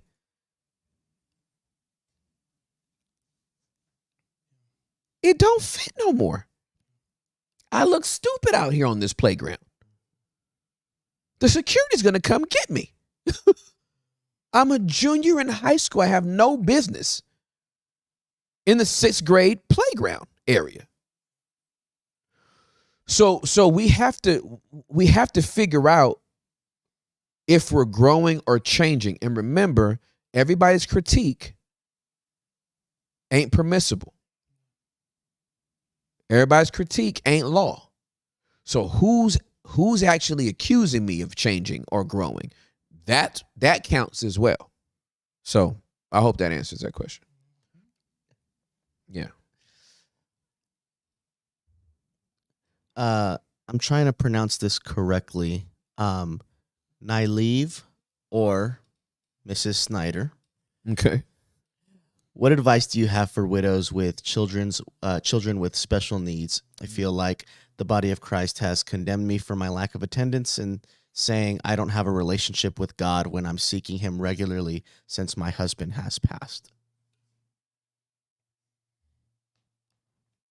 Wow. Okay. So I'm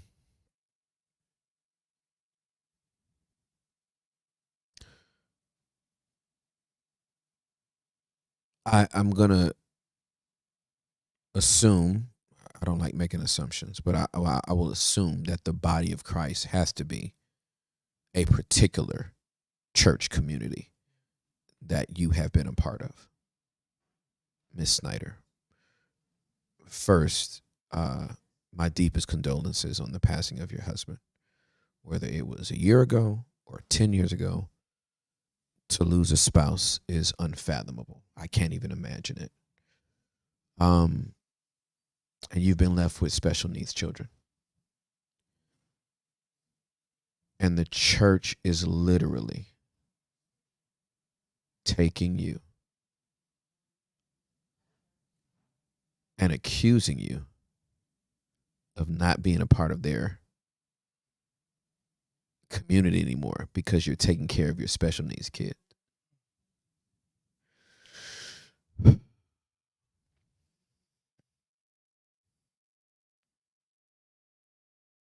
need to find another church.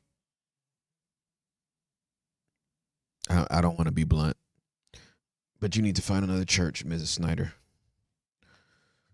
Because that church is whacked. Like, if that's literally the way that they've treated you, I'm not even sure that's the body of Christ. That might be the cancer in the body. It's the most ridiculous thing I've heard this entire evening. Yeah. So,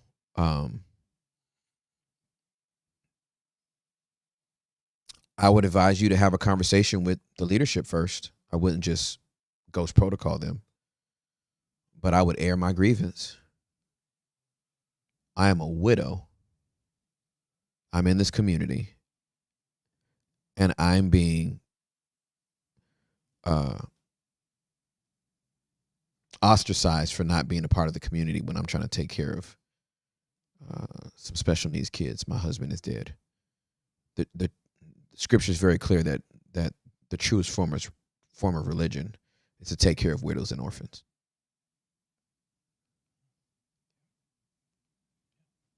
So they should be taking care of you, Mrs. Snyder. You should not be trying to check a box for attendance roll.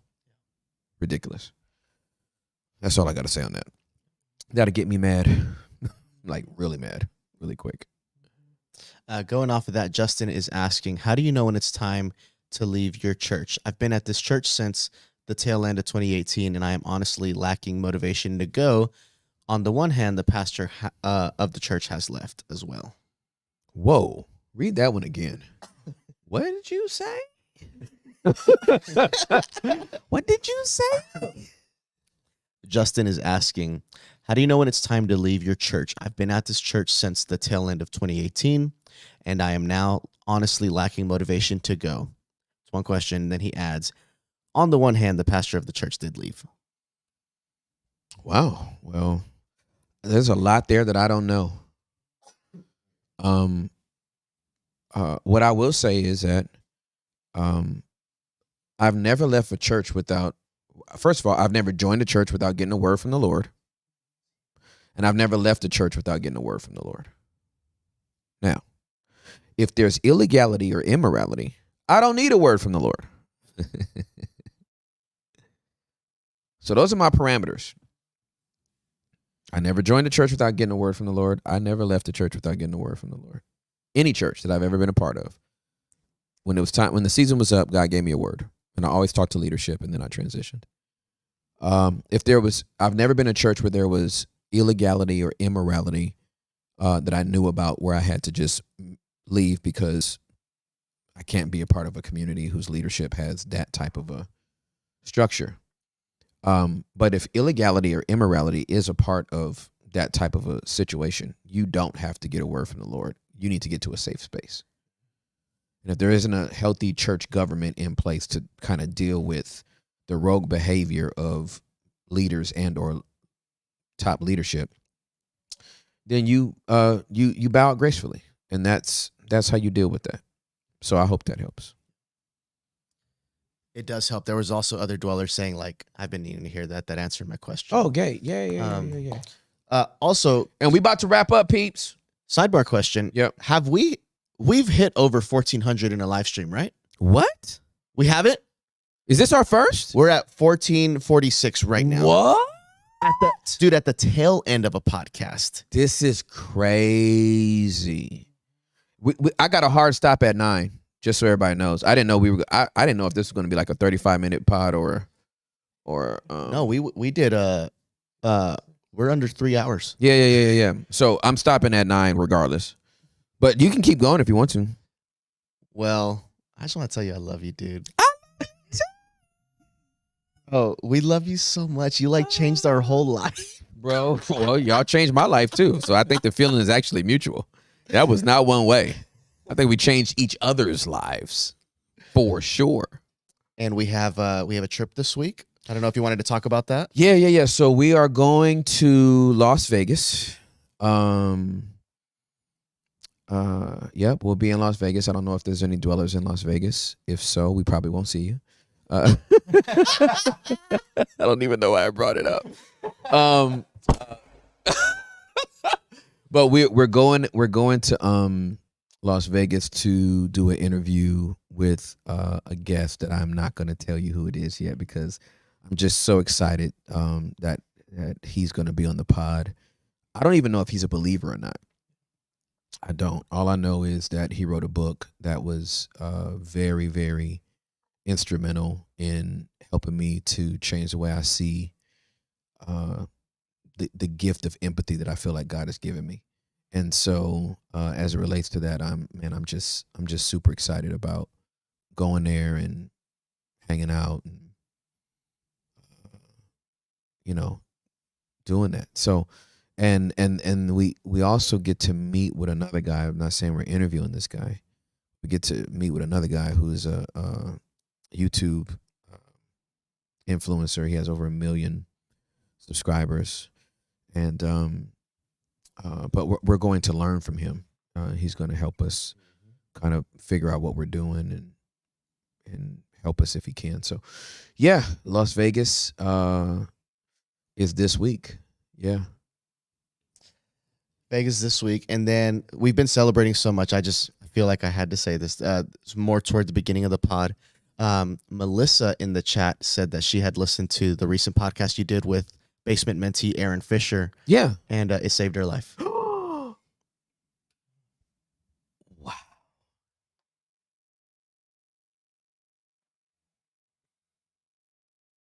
It's very, oh my goodness. That is so beautiful. And it said, Melissa, I love you so much. I'm so grateful that you're alive. I cannot tell you how happy I am that you're alive. And I know the fight can be very real. Sometimes daily, sometimes hourly. Girl, I'm so glad you're here. I can't tell you how glad I am that you're here. And I know God has purpose for you. You are valuable. You are a gift. Your life is a gift to me, to the dwellers, don't let the enemy lie to you and tell you that no one loves you, because we do. We see you, we hear you, and we are grateful that you're alive. Love you, girl. That's sweet. That's very sweet. Listen. Man, my toes are still looking bang. My God, look at these toes. Oh, wow. They feel so good. Pedicures are life, man. All right, peeps, this is it. We love you guys. Happy New Year. We got some stuff planned this year. Listen, we got 1,000 subscribers. We might pull up at a city near you sooner than later. You know what I'm saying? Well, actually, in July or later. So if y'all saw my post on Saturday, I said that I'm off for 6 months. I made this clear in the what's that box? What's the box that you write in? Caption. That I couldn't think. I made it clear in the captions that I will do that I'll still be doing basement. And there's a couple of my friends that I'm preaching for this year. And I'll be at their churches. But other than that, the first 6 months, if I'm not doing basement or I'm not there with one of my friends helping them preach, I'm just at the house chilling. Like today's only the first day of my new life officially. And so, getting up this morning and looking at a church service where my name wasn't mentioned once was different. I needed to see that. You know what I mean? I'm like, oh, this has officially gone on without me. And then I got happy. Like I was like, oh man, that's different. Then I was like, this thing is going on without me. Thank you, Jesus. So, I'm really grateful, and I love you guys, and I appreciate your support. And this right here, I'll be out of the country when I look at these. I'm saving these for when I go out of the country. I'm not telling y'all where I'm going, but I'm leaving this old land. And documentary Tuesday night. 9 p.m. Central Standard Time.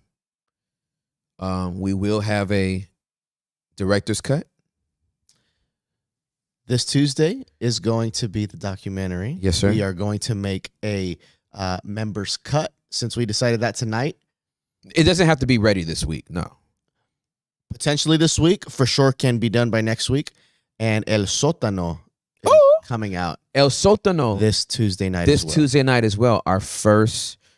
and it's going all the way back to the very first pod that we dropped. We're going in order. So to my Spanish-speaking audience and to all of Latin America, this is a labor of love, because until I can speak fluently, I want you to have this content for your family and your friends. And so it's a labor of our love. Bear with us as we get it right. We may or may not be locked in on who's translating for us long term, but we're just starting. Again, you just got to start something. You just got to start. And so if there's any other languages, let us know, and we'll consider those for the future as well. But we want as many people in the basement as possible, and they're not going to all be English speakers, clearly, right? So I love you guys, and until next time, peace.